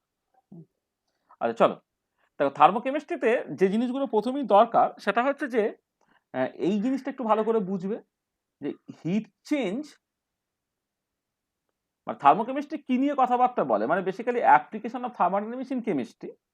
এবারে নর্মাল সিলেবাসে যেভাবে থাকে যে প্রথমে তোমার ফার্স্ট ল থার্মোডাইনামিক্সের অ্যাপ্লিকেশনটা থার্মোকেমিস্ট্রির মধ্যে করে নেওয়া হয়, তারপরে সেকেন্ড ল বা তার যে অ্যাপ্লিকেশনসগুলো সেগুলো ইকুইলিব্রিয়ামের কনটেক্সটে তোমার basically phase equilibrium, chemical equilibrium, ionic equilibrium সেখানে গিয়ে আলোচনা করা হয়। তাহলে আমরা এইখানে থার্মোকেমিস্ট্রিটা প্রথম আলোচনা করছি, সেটা basically first law thermodynamics application in chemistry. সেখানে ওই হিট চেঞ্জ সেটাকে মেজার করা বা থিওরিটিক্যালি ক্যালকুলেট করা সেই নিয়ে মেনলি আলোচনা। Heat change at constant volume এটাকে কিউভি, সেটা যে চেঞ্জ ইন ইন্টারনাল এনার্জি তার সঙ্গে সমান হয়। আর heat change at constant pressure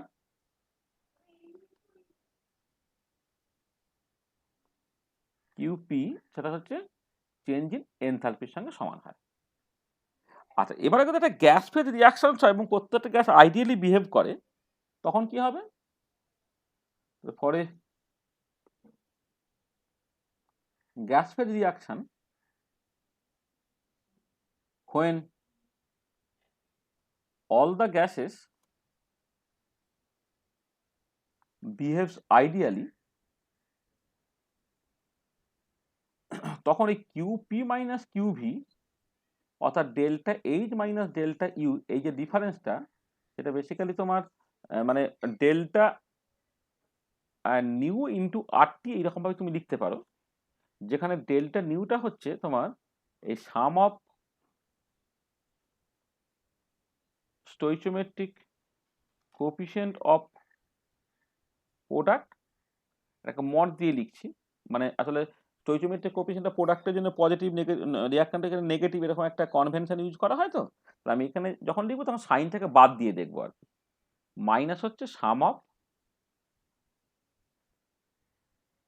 স্টোইচিওমেট্রিক coefficient of reactant. আচ্ছা, এখানে একটা জিনিস মাথায় রাখবে, সেটা হচ্ছে যে যে এক্ষেত্রে শুধুমাত্র কিন্তু ওই গ্যাস যারা তারাই কিন্তু এই ইকুয়েশনে কন্ট্রিবিউট করবে। মানে যখন কিউপি মাইনাস কিউভিটা ডেল্টা নিউ আরটি বলছে, এই ডেল্টা নিউ ক্যালকুলেশনে কিন্তু যারা গ্যাস তারাই শুধুমাত্র কন্ট্রিবিউট করবে। যদি কেউ কোনো লিকুইড বা সলিড থেকে থাকে সে কিন্তু তোমার এখানে কন্ট্রিবিউট করবে না। আচ্ছা, এইটা প্রথম একটু দরকার। আচ্ছা, সেকেন্ড যেটা দরকার সেটা হচ্ছে যে যে মানে থার্মোকেমিস্ট্রির দুটো ইম্পর্টেন্ট ল আছে, সেই দুটো ল সম্বন্ধে পরিষ্কার একটা ধারণা থাকা দরকার। Lodge of থার্মোকেমিস্ট্রি, থার্মোকেমিস্ট্রি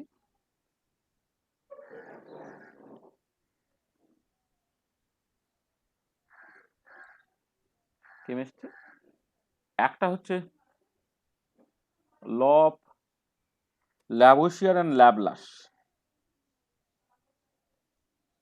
ল্যাভোসিয়ার and ল্যাবলাস।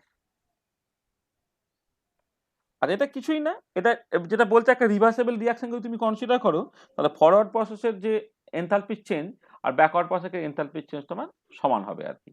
তাহলে এটা হচ্ছে এই ল অফ ল্যাভোসিয়ার ল্যাবলাস কি বলছে, যে for a reversible reaction enthalpy change for the forward reaction আর enthalpy change for the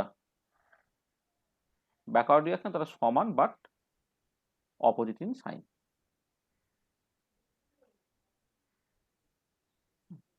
তারা সমান আর অপোজিট ইন সাইন হবে। এটা মানে মানে যে কোনো একটা রিভার্সিবল রিয়াকশন যদি তুমি কনসিডার করো, আমি যদি এটা এনথালপি দিয়ে বলছি, এটা অনেক সময় হয়তো তোমার হিট চেঞ্জ দিয়েও বলা থাকতে পারে, আমি এনথালপি দিয়ে বলাটা বেশি পছন্দ করি আর কি। একটা রিভার্সিবল রিয়াকশনের ক্ষেত্রে ফরওয়ার্ড প্রসেসের এনথালপির চেঞ্জ, ব্যাকওয়ার্ড প্রসেসের এনথালপির চেঞ্জ হচ্ছে সমান বাট অপোজিট ইন সাইন, এইটা। আর যেটা থার্মোকেমিস্ট্রিতে যেটা মানে মানে মোস্ট ইম্পর্টেন্ট ইকুয়েশন, সেটা হচ্ছে Hess's law of constant heat summation. Hess's law of constant heat summation. আচ্ছা, Hess's law of constant heat summation এই যে জায়গাটা, এটা হচ্ছে তোমার যেটা কথা, যে কোন একটা রিয়াকশন যদি একাধিক স্টেপসে ঘটে, আর অন্যভাবে যদি ওই রিয়াকশনটা তোমার সিঙ্গেল স্টেপে ঘটে, তাহলে সিঙ্গেল স্টেপে যে এনথালপির চেঞ্জটা সেটা হচ্ছে তোমার ওই অনেকগুলো স্টেপে যে এনথালপির চেঞ্জটা হচ্ছে তাদের যোগফলের সঙ্গে সমান হচ্ছে আর কি। তার মানে এনথালপির চেঞ্জটা এইটা, এটা হচ্ছে তোমার সিঙ্গেল স্টেপে, এইটা সেটা হচ্ছে তোমার এই সাম অফ এনথালপির চেঞ্জ। হ্যাঁ, এইটা হচ্ছে মানে এটা মাল্টি স্টেপ প্রসেসের জন্য।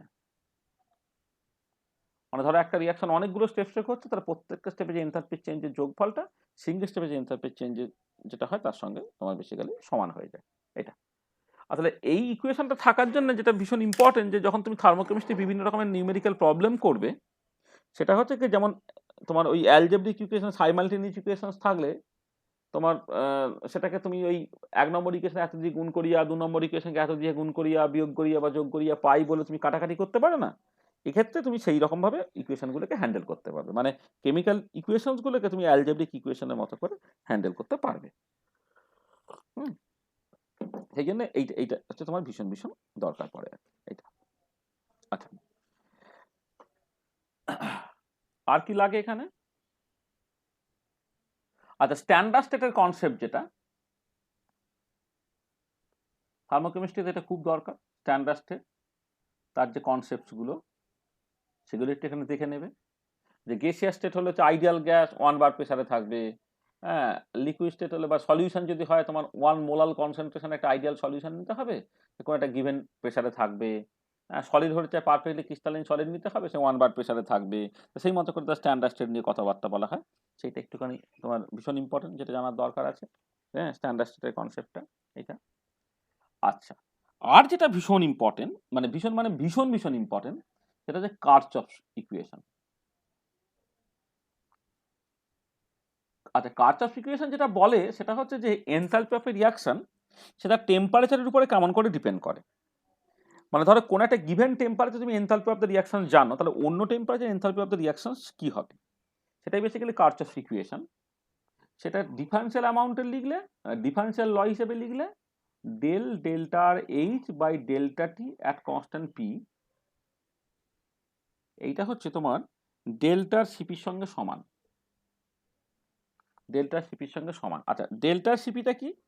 ডেল্টা সিপিটা হচ্ছে তোমার এই প্রোডাক্টের যে হিট ক্যাপাসিটি গুলো মাইনাস হচ্ছে রিয়াক্টেন্টের হিট ক্যাপাসিটি গুলো আর কি। মানে যেখানে ধরো আমি এরকম যদি একটা রিয়াকশন বলি, ধরো নিউ এ থেকে ধরো তোমার তৈরি হয়েছে নিউ বি বি, এইটা এবার এর ক্ষেত্রে ডেল্টার সিপিটা এটা হচ্ছে তোমার বেসিক্যালি এই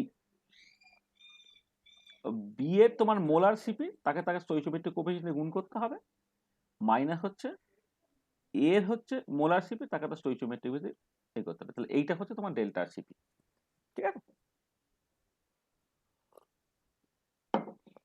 এবারে যদি এমন হতো যে অনেকগুলো রিয়াক্ট্যান্ট থেকে অনেকগুলো প্রোডাক্ট হচ্ছে, তাহলে প্রোডাক্টের molar heat capacity multiply by the stoichiometric coefficient minus রিয়াক্ট্যান্টের molar heat capacity multiply by the stoichiometric coefficient, সেখান থেকে তুমি ডেল্টা সিপিটা পাবে। এবং এই ক্ষেত্রে নিউমেরিক্যাল প্রবলেম যখন তোমায় দেবে তখন তুমি দেখবে ওই ডেল্টা সিপি তার টেম্পারেচার ডিপেন্ডেন্স দিয়ে তোমার একটা পার্টিকুলার ফর্ম তোমায় বলে দিচ্ছে আর কি। মানে সরাসরি ডেল্টা সিপিটাও বলে দেওয়া থাকতে পারে, অথবা রিয়াক্ট্যান্ট বা প্রোডাক্টগুলো ইন্ডিভিজুয়াল সিপি ভ্যালুও তোমায় বলে দিতে পারে, তার টেম্পারেচার ডিপেন্ডেন্ট বলে দিতে পারে, সেইখান থেকে তুমি কাজটাকে করতে পারবে। আর এবারে এইখান থেকে যদি তুমি ইন্টিগ্রেটেড যদি ইকুয়েশনটাকে বের করো আর কি, মানে যদি ধরো ডি ডেল্টা আর এইচটা ডেল্টা সিপি ইন্টু ডিটি এইভাবে কেউ যদি মনে করে যেটা ইন্টিগ্রেট করে যখন টেম্পারেচার T1 তখন এনথালপি অফ দ্য রিঅ্যাকশন যদি ডেল্টা আর এইচ T1 হয়, যখন টেম্পারেচার T2 এটা যদি delta R H R temperature T2 হয়, তাহলে বাঁ দিকটা তো হয়ে গেল ডেল্টা আর এইচ T2, তো সেটা কি হয়ে যাবে একটা এদিকে পাঠিয়ে দিলে ডেল্টা আর এইচ T1 হলো প্লাস ইন্টিগ্রাল T1 থেকে T2 ডেল্টা আর সিপি ইন্টু ডিটি, এইরকম ভাবে বের করবে। তো এবার ডেল্টা সিপি যদি এক্সপ্রেশন বলে দেয় তাহলে তুমি ইন্টিগ্রেট করে পুরো জিনিসটাকে করে ফেলতে পারবে এটা। এবারে একটা হয়তো সিম্পল ফর্ম তুমি বের করে ফেলতে পারো, যদি বাই চান্স তোমার ডেল্টা সিপিটা ইন্ডিপেন্ডেন্ট অফ টেম্পারেচার হয়ে যায়, তাহলে তুমি যা ডেল্টা সিপিটা ইন্টিগ্রেশনের বাইরে বের করে দিয়ে T2 মাইনাস T1 ফর্মে লিখতে পারবে। তাহলে স্পেশাল কেসে মানে স্পেশাল কেসটা বেশি মনে রাখার দরকার নেই, মনে রাখবে কিন্তু এইটাই যে নিউমেরিক্যাল প্রবলেম করতে গেলে তোমার ডেল্টার সিপি তার টেম্পারেচার ডিপেন্ডেন্সওয়ালা যে ফর্মটা তোমাকে দিয়ে দেবে, দিয়ে তুমি যে সেটাকে বসাবে, বসে ইন্ডিকেট করবে।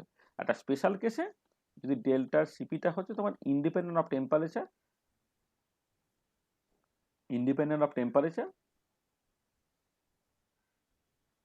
Within the temperature range T1 to T2 যদি হয়, তাহলে T2 temperature enthalpy of the reaction, T1 temperature enthalpy of the reaction তার সঙ্গে ডেল্টার CP into T2 minus T1 এরকম ভাবে লিখতে পারো এটা। কিন্তু শেষের ফর্মটা মনে রেখে লাভ নেই, আর মোস্ট অফ দ্য কেসে যে নিউমেরিক্যাল প্রবলেমগুলো তোমাকে দেবে সেখানে কিন্তু ডেল্টার সিপিটা সেটা টেম্পারেচার উপর ডিপেন্ড করবে, সেইভাবেই তোমার দেওয়া থাকবে, ঠিক আছে। তাহলে এইখান থেকে কিন্তু অনেক নিউমেরিক্যাল প্রবলেম আসে, সেটা একটু ভালো করে তুমি খেয়াল করবে, ঠিক আছে। আচ্ছা আচ্ছা, এবারে এই বিভিন্ন রকমের প্রসেসের জন্য বিভিন্ন প্রসেস, তার জন্য তোমার ওই এনথালপি চেঞ্জের বিভিন্ন বিভিন্ন নাম আছে আর কি, সেইগুলো সম্বন্ধে একটুখানি কথাবার্তা বলা। তোমার ধরো আমি যেমন বলছি স্ট্যান্ডার্ড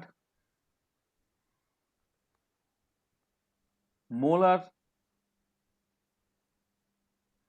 এনথালপি অফ ফরমেশন, হ্যাঁ, standard molar enthalpy of formation.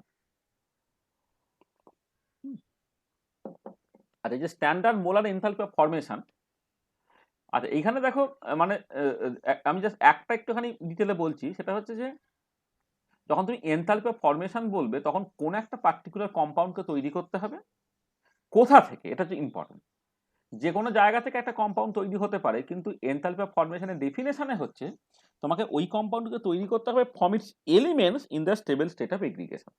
তুমি কার্বন ডাইঅক্সাইড তৈরি করছো, তুমি কার্বন মনোক্সাইড প্লাস অক্সিজেন মিলে কার্বন ডাইঅক্সাইড তৈরি করতে পারো, কার্বন ডায়মন্ড তার সঙ্গে অক্সিজেন রিঅ্যাক্ট করে কার্বন ডাইঅক্সাইড তৈরি করতে পারো, কার্বন গ্রাফাইট তার সঙ্গে অক্সিজেন রিঅ্যাক্ট করে কার্বন ডাইঅক্সাইড তৈরি করতে পারো, তোমাকে নিতে হবে কিন্তু কার্বন গ্রাফাইট প্লাস অক্সিজেন মিলে কার্বন ডাইঅক্সাইড। তার মানে যেটা দাঁড়াচ্ছে যে কার্বন ডাইঅক্সাইড তার যে এলিমেন্টগুলো হচ্ছে কার্বন এবং অক্সিজেন, তাদের স্টেবল স্টেট অফ এগ্রিগেশনে তোমায় নিতে হবে। কার্বনের যে বিভিন্ন আইসোটোপস আছে, বিভিন্ন যে অ্যালোট্রোপস আছে, তার মধ্যে গ্রাফাইটটা হচ্ছে মোস্ট স্টেবল অ্যালোট্রোপ আর কি। তো সেইখান থেকে শুরু করতে হবে। আর অক্সিজেন গ্যাস পেজেই most stable. Carbon graphite plus oxygen gas মিলে তোমার কার্বন ডাইঅক্সাইড তৈরি হচ্ছে, সেই রিয়াকশনটাকে কনসিডার করতে হবে। আর যখন মোলার বলে দিলাম, মানে তোমাকে যে কম্পাউন্ডটা তৈরি করবে সেই কম্পাউন্ডটা 1 মোল তৈরি করতে হবে। আর স্ট্যান্ডার্ড স্টেট মানে হচ্ছে যে রিয়াক্ট্যান্ট এবং প্রোডাক্টগুলো তাদের রেসপেক্টিভ স্ট্যান্ডার্ড স্টেটে থাকবে। সেই রকমভাবে তুমি জিনিসটাকে ডিফাইন করতে পারবে। তাহলে standard molar enthalpy of formation, হ্যাঁ এইটা জাস্ট ডেফিনেশনটা, সেটা তোমার দরকার। আর এইখানে দু একটা কথাবার্তা একটু করে বলে নেওয়া যাক, যে কোনো একটা এলিমেন্ট তাদের standard molar enthalpy of formation সেটা কিন্তু তোমার 0 হয়। তাহলে যেটা হচ্ছে যে standard molar enthalpy of formation of an element is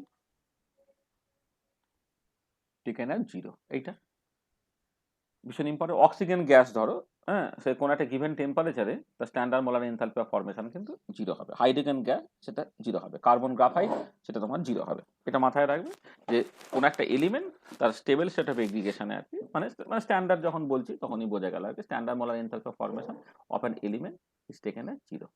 Standard molar enthalpy of formation of an element in its stable state is taken as 0. এটা একটা জিনিস তোমার বুঝতে হবে। আর হচ্ছে জাস্ট এনথালপি অফ ফরমেশনটা যত বেশি তত বেশি স্টেবল, এটা একটুখানি বলতে পারো তুমি। Higher the standard molar enthalpy of formation, higher is the stability.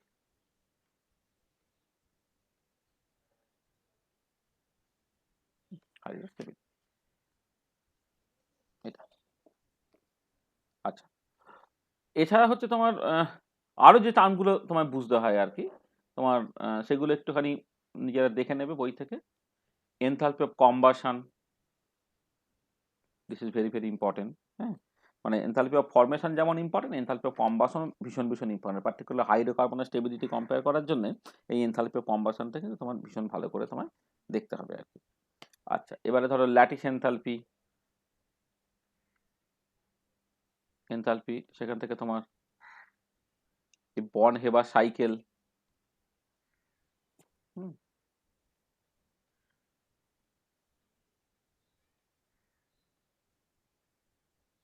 Born Haber cycle নিয়ে কথাবার্তা বলা, এইটা একটুখানি ভালো করে দেখবে। এটা ইনঅর্গানিকের বই থেকে দেখে নিলেও হবে আর কি। এছাড়া bond enthalpy, bond dissociation enthalpy,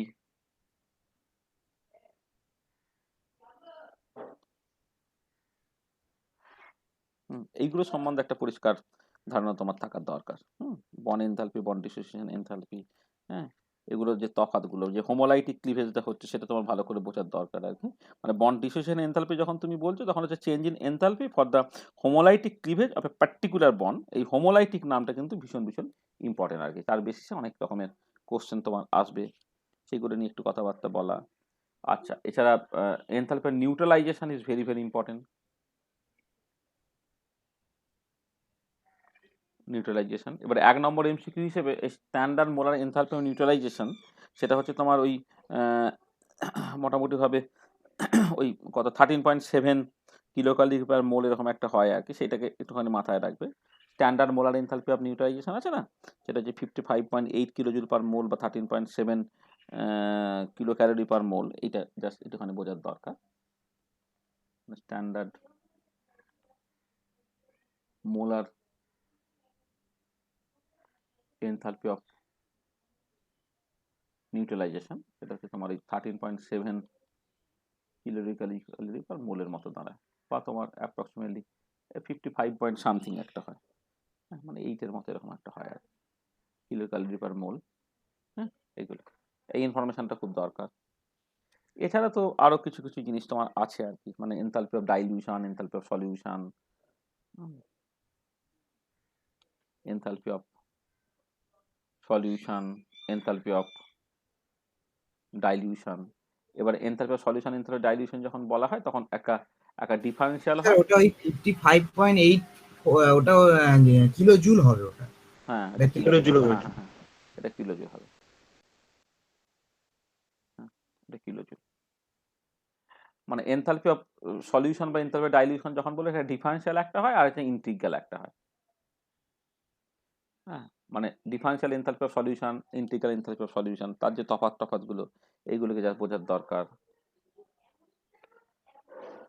enthalpy of তোমার ধরো আয়নাইজেশন, অ্যাটমাইজেশন, ক্রিস্টালাইজেশন, এক্সেট্রা, এগুলো এগুলো তোমার ভীষণ দরকার। আচ্ছা, তারপরে অ্যাডিয়াবেটিক ফ্লেম টেম্পারেচার যেটা আমরা পড়িয়েছিলাম,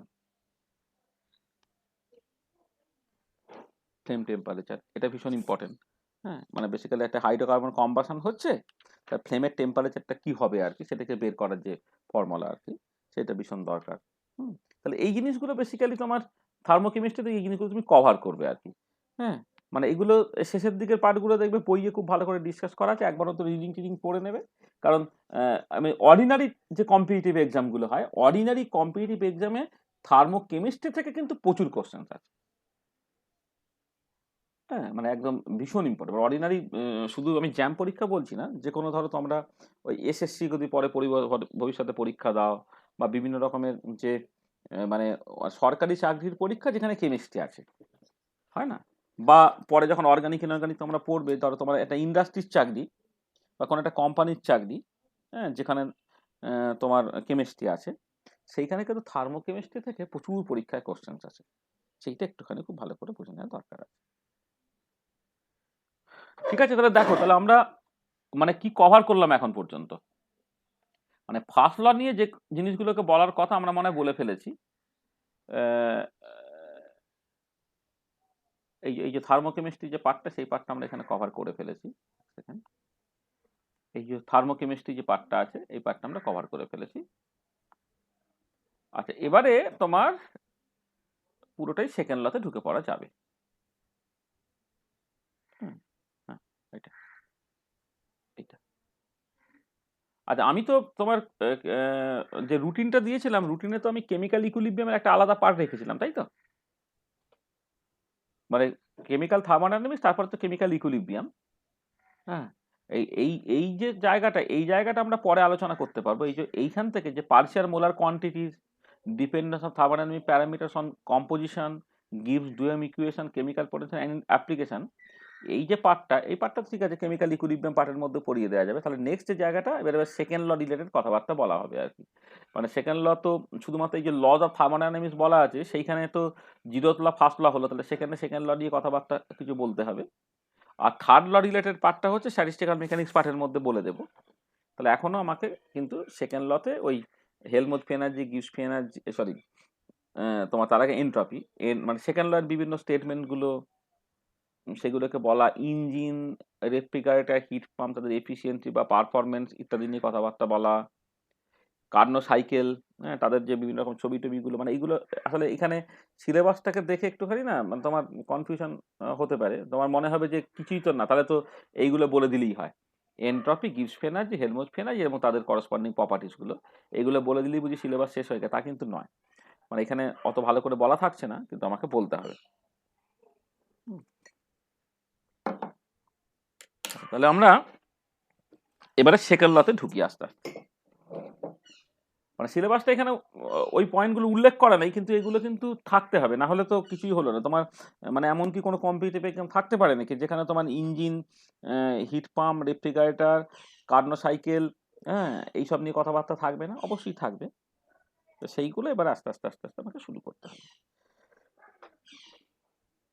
তাহলে এখন পর্যন্ত যেটা হয়েছে তাতে কারো কোনো অসুবিধা থাকলে একটু বলে নাও।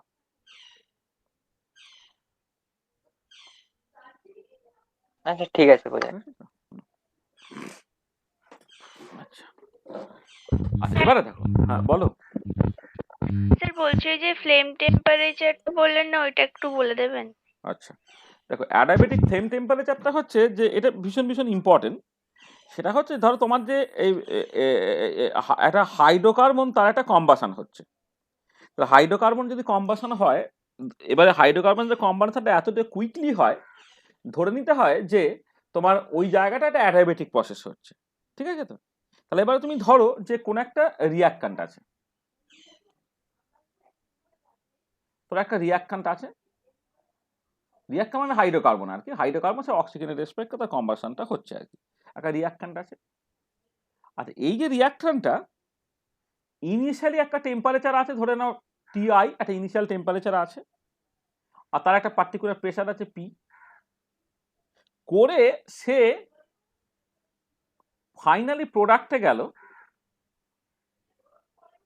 এবং প্রোডাক্টের টেম্পারেচারটা চেঞ্জ হয়ে গেলে সে টি ফাইনাল হয়ে গেছে, আর প্রেসারটা ধরে নাও যেমন পি ছিল তাই আছে। এবারে কথাটা হচ্ছে যে এই যে রিয়াক্টর যখন প্রোডাক্টে গেল, সেই যাওয়াটাকে তুমি দুটো স্টেপে ভাবো। একটা হচ্ছে তুমি মনে মনে অ্যাজিভ যেন একটা ইন্টারমিডিয়েটের কথা ভাবো। ইন্টারমিডিয়েট মানে আমি বলবো যে মানে ইন্টারমিডিয়েট ঠিক নয়, মানে প্রোডাক্টেই গেল, মানে মানে প্রথমে যেটা হচ্ছে যে রিয়াক্ট্যান্টটা সে ধরো খুব কুইকলি প্রোডাক্টে ট্রান্সফর্ম হলো, এবং যে মুহূর্তে রিয়াক্ট্যান্টটা প্রোডাক্টে ট্রান্সফর্ম হচ্ছে ধরে না সেই মুহূর্তে তার টেম্পারেচারটা রিয়াক্ট্যান্টে যে টেম্পারেচার ছিল তাই আছে, প্রেসার যে ছিল তাই আছে। এবারে যেহেতু হাইড্রোকার্বনের কম্বাসন এটা একটা এক্সোথার্মিক প্রসেস, তার মানে কি হচ্ছে যে এবং এক্সোথার্মিক প্রসেস এবং খুব কুইকলি হচ্ছে, এবারে ধরে নিচ্ছে ওটা অ্যাডায়াবেটিক, অর্থাৎ তার টেম্পারেচারটা কনস্ট্যান্ট হয়ে যাওয়ার কোনো সুযোগ থাকছে না। তাহলে কি হলো, তাহলে ফ্লেমটা মানে আমি বলছি যে যে হাইড্রোকার্বনটার যে কম্বাসনটা হলো সেটা এক্সোথার্মিক প্রসেস, এবার যে হিটটা উৎপন্ন হলো সেই হিটটা কিন্তু খুব কুইকলি ডিসিপেট করতে পারছে না। কুইকলি ডিসিপেট করতে পারছে না বলে সে কি করবে না, সে বেসিক্যালি হচ্ছে যে প্রোডাক্টটা তৈরি হয়েছে সেই প্রোডাক্টের টেম্পারেচারটা তোমার বাড়িয়ে দেবে।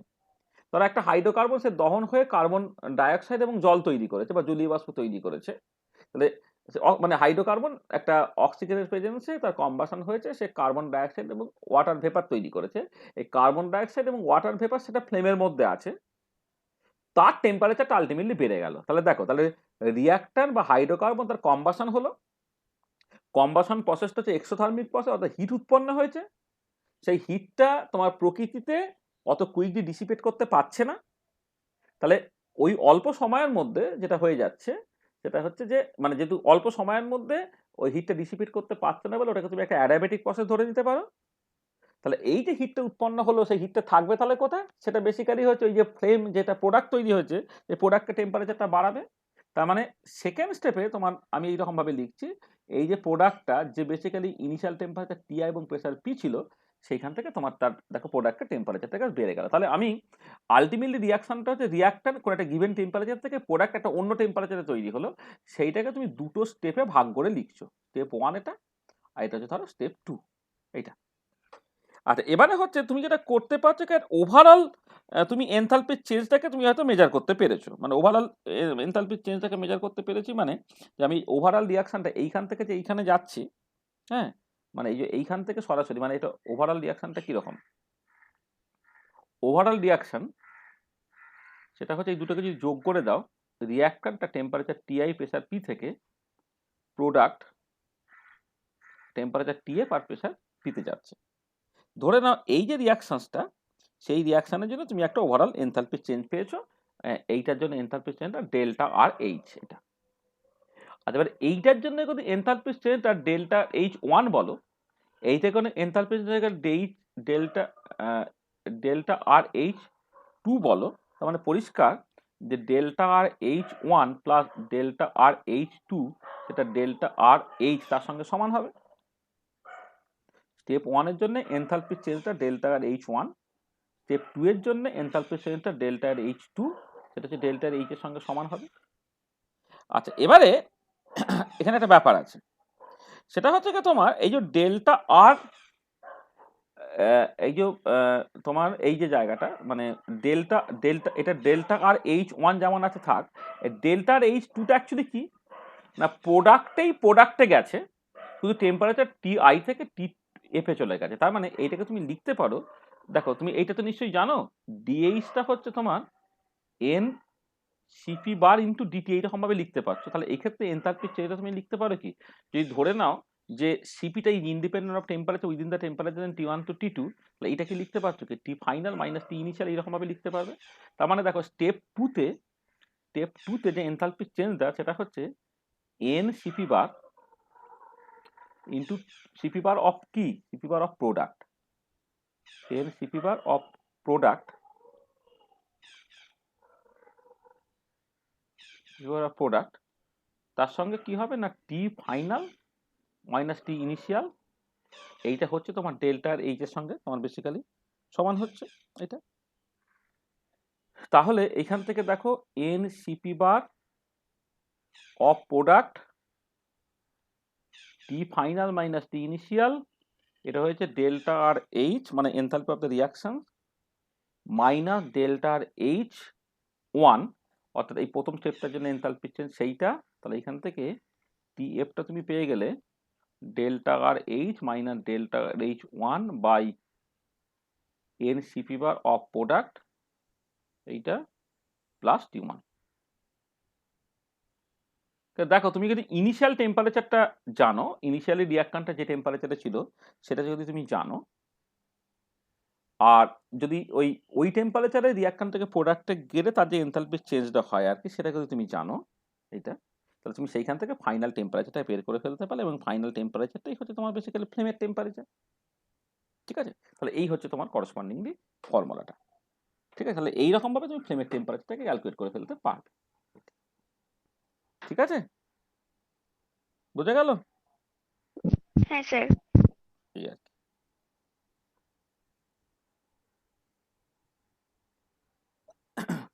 আচ্ছা, এবারে অনেক সময় যেটা করা হয় আর কি, যে মানে আমি এইটা হচ্ছে নর্মাল, এবারে যেটা বলছিলাম যে অ্যাডাবেটিক ফ্লেম টেম্পারেচার যখন বলছো, এই যে রিয়াক্ট্যান্টটা যখন কুইকলি প্রোডাক্টটা তৈরি হলো টেম্পারেচারটা একই রেখে, এই স্টেপ 1টা সেটা কিন্তু অ্যাডাবেটিক কন্ডিশনে হয়, তাহলে আইডিয়ালি যেটা হয় আর কি, আইডিয়ালি যেটা দাঁড়াবে যে স্টেপ 1টা ইজ অ্যান অ্যাডাবেটিক প্রসেস, মানে স্টেপ 1টা যদি অ্যাডাবেটিক প্রসেস হয়ে যায়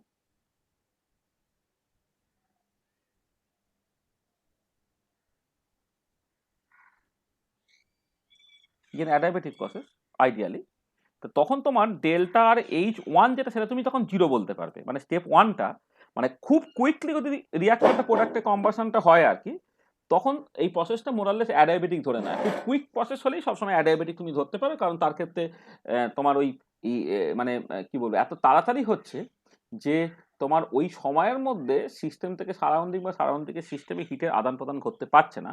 সেই জন্য এই স্টেপ 1টা একটা আইডিয়াল সিচুয়েশনে যেটা হচ্ছে একটা অ্যাডায়াবেটিক হতে পারে। যদি অ্যাডায়াবেটিক হয়ে যায় তাহলে তোমার এই যে ফাইনাল টেম্পারেচারটা সেটা তুমি লিখতে পারতো T initial plus delta R H divided by N CP bar of product, এরকম ভাবে লিখতে পারবে। তাহলে এইটা খেয়াল করে দেখো যে যদি তোমার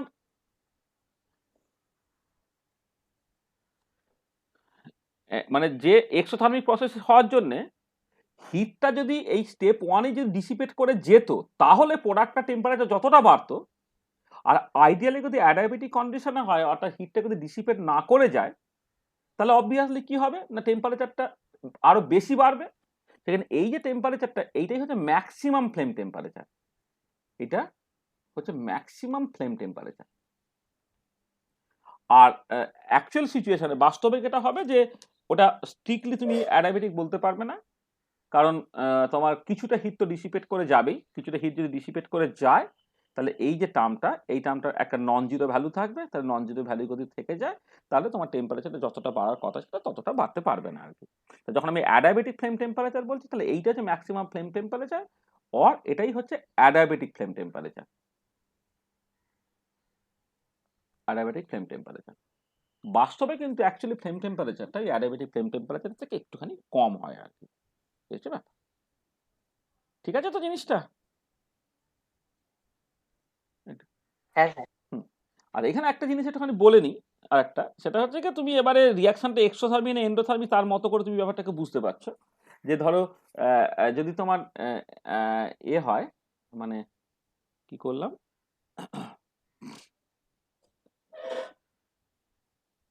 এটা তো ফর্মুলাটা ঠিক লিখেছি তো, এটা লিখেছি, দেখো এটা প্লাস, হ্যাঁ ঠিক আছে।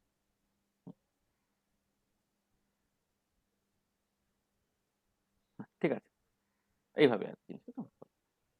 তাহলে এই ফর্মুলা তুমি ইউজ করলে আসলে, এবারে যেটা আমি বলতে গেছি এখানে ডেল্টা আর এইচ, হ্যাঁ, তার যে তোমার এটা মানে ডেল্টা আর এইচ এর তোমার সকল যখন ভ্যালুটা বসাবে উইথ সাইন কিন্তু এখানে বসাবে, হ্যাঁ, ডেল্টা আর এইচ তার উইথ সাইন কিন্তু বসাবে, রিয়াক্ট্যান্টের যে প্রোডাক্ট হচ্ছে, হ্যাঁ, সেক্ষেত্রে এই যে ডেল্টা আর এইচ, যেটা এই ডেল্টা আর এইচটা কিন্তু উইথ সাইন বসাবে। মানে সেটা এন্ডোথার্মিক প্রসেস হলে হচ্ছে এটা পজিটিভ সাইন দিয়ে আসবে, এক্সথার্মিক প্রসেস হলে হচ্ছে এটা নেগেটিভ সাইন দিয়ে আসবে, সেটাকে মাথায় রাখবে। ঠিক আছে,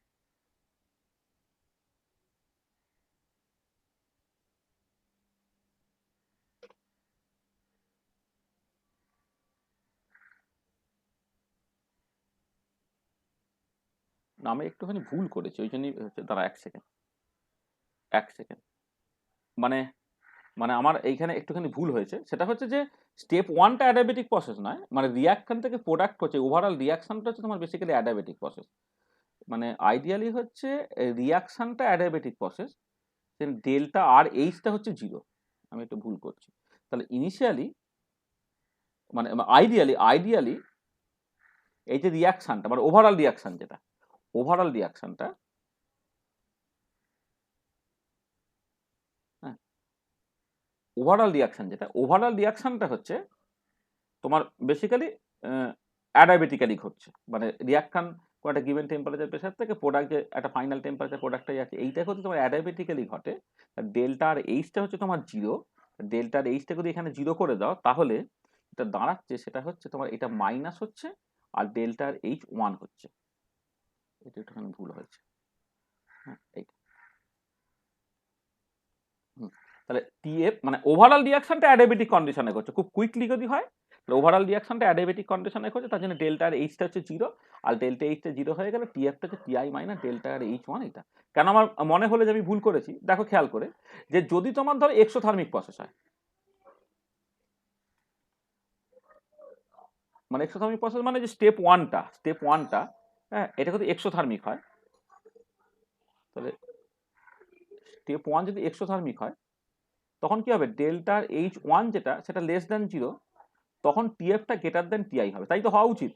এক্সোথার্মিক প্রসেস হলে হচ্ছে যে তোমার, এবং সত্যি সত্যি হাইড্রোকার্বনের কম্বাসনটা হচ্ছে এক্সোথার্মিক প্রসেসই, সেই জন্য তোমার টেম্পারেচারটা বেড়ে যায়। আর যদি তোমার কোনোভাবে এটা এন্ডোথার্মিক হয়ে যেত, মানে হাইড্রোকার্বন নয়, হয়তো অন্য কোনো প্রসেসটা হচ্ছে এন্ডোথার্মিক প্রসেস, যখন ডেল্টার এইচ ওয়ান যেটা সেটা বেসিক্যালি গ্রেটার দেন জিরো, এটা ইমপ্লাই করবে টিএফটা বেসিক্যালি লেস দেন টিআই হয়ে যাবে। তার মানে যে ফ্লেমের টেম্পারেচারটা বেড়ে যাবে তখনই যখন হচ্ছে ওই হাইড্রোকার্বন কম্বাসন বা এই টাইপের রিয়াকশন, যেটা হচ্ছে এক্সোথার্মিক। এটা ঠিক আছে, এই হচ্ছে ব্যাপার। ঠিক আছে, এখন ঠিক আছে তো? হ্যাঁ স্যার। এটা এটা একটু মাথায় রাখ। আর একটা জিনিস এখানে বলে নিই, যে অনেক সময় হয়তো এই একই রকমের রিলেশন, যেটা হয়তো ধরো কনস্ট্যান্ট প্রেশার কন্ডিশনে ঘটছে না, কনস্ট্যান্ট ভলিউম কন্ডিশনে ঘটছে, যদি এরকম হতো আর কি, হ্যাঁ, তাহলে if the reaction takes place at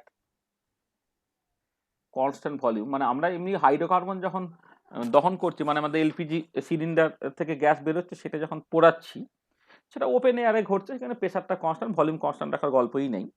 এবারে কেউ যদি এরকম একটা আইডিয়াল সিচুয়েশন তৈরি করে যে একটা ক্লোজ কন্টেনার, মানে বেসিক্যালি একটা মানে মানে একদমই বদ্ধ একটা জায়গার মধ্যে আর কি সে কম্বাসনটা করাবে, তখন রিয়াকশনটা কনস্ট্যান্ট ভলিউম কন্ডিশনে ঘটতে পারে।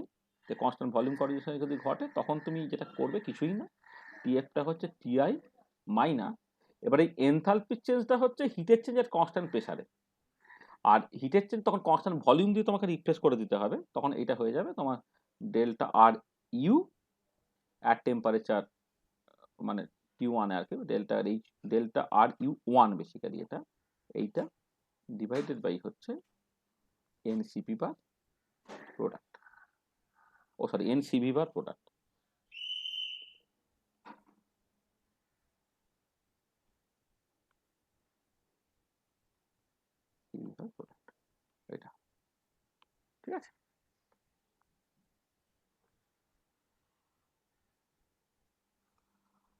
তাহলে আজকে সেকেন্ড ল স্টার্ট করবো না, ভাই ফার্স্ট ল থেকে আর যদি কারো কোথাও কিছু অসুবিধা থাকে বা কনফিউশন থাকে একটু বলে না, সেকেন্ড ল আর একটা ক্লাসের মধ্যে সেকেন্ড লটাকে করতে হবে।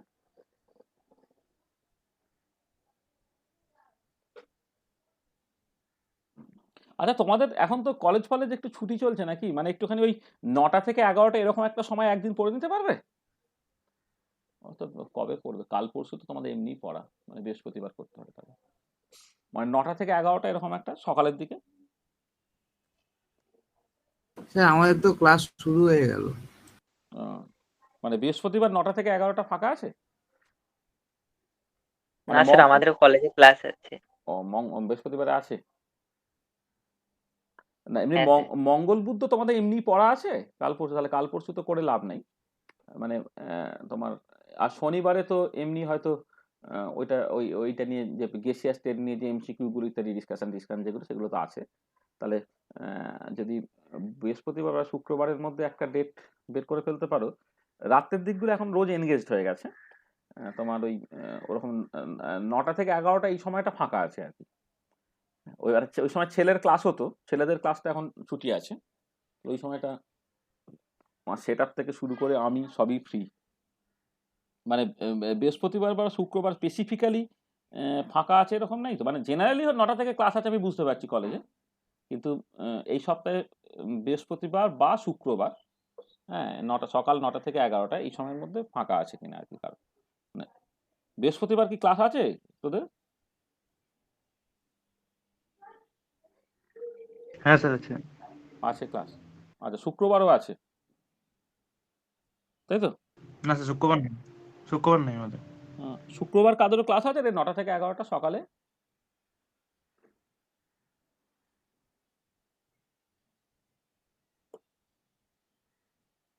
হুম, না স্যার নেই আমাদের। না দেখ, স্যার। মানে কারো নাই তো, তাহলে 9টা থেকে পৌনে 11টার মধ্যে ছেড়ে দেবো, বা 9টা 15 থেকে পৌনে 11টা, 1.5 ঘন্টা পড়ালেই আমার হয়ে যাবে। হ্যাঁ দেখ তাহলে কারো অসুবিধা নেই তো? না স্যার অসুবিধা নেই স্যার, শুক্রবার ফাঁকা আছে। আচ্ছা তাহলে শুক্রবারে আমি একটা ওই 9টা থেকে 11টার মধ্যে এই সময়টা ফাঁকা রাখবে, এই সময়ের মধ্যে একটা ক্লাস নিয়ে নেবো।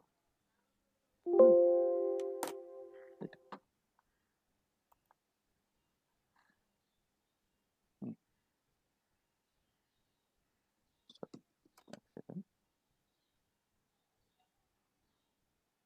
এটা কি লিখে দিই একটুখানি, এন্ড অফ লেকচার বলে।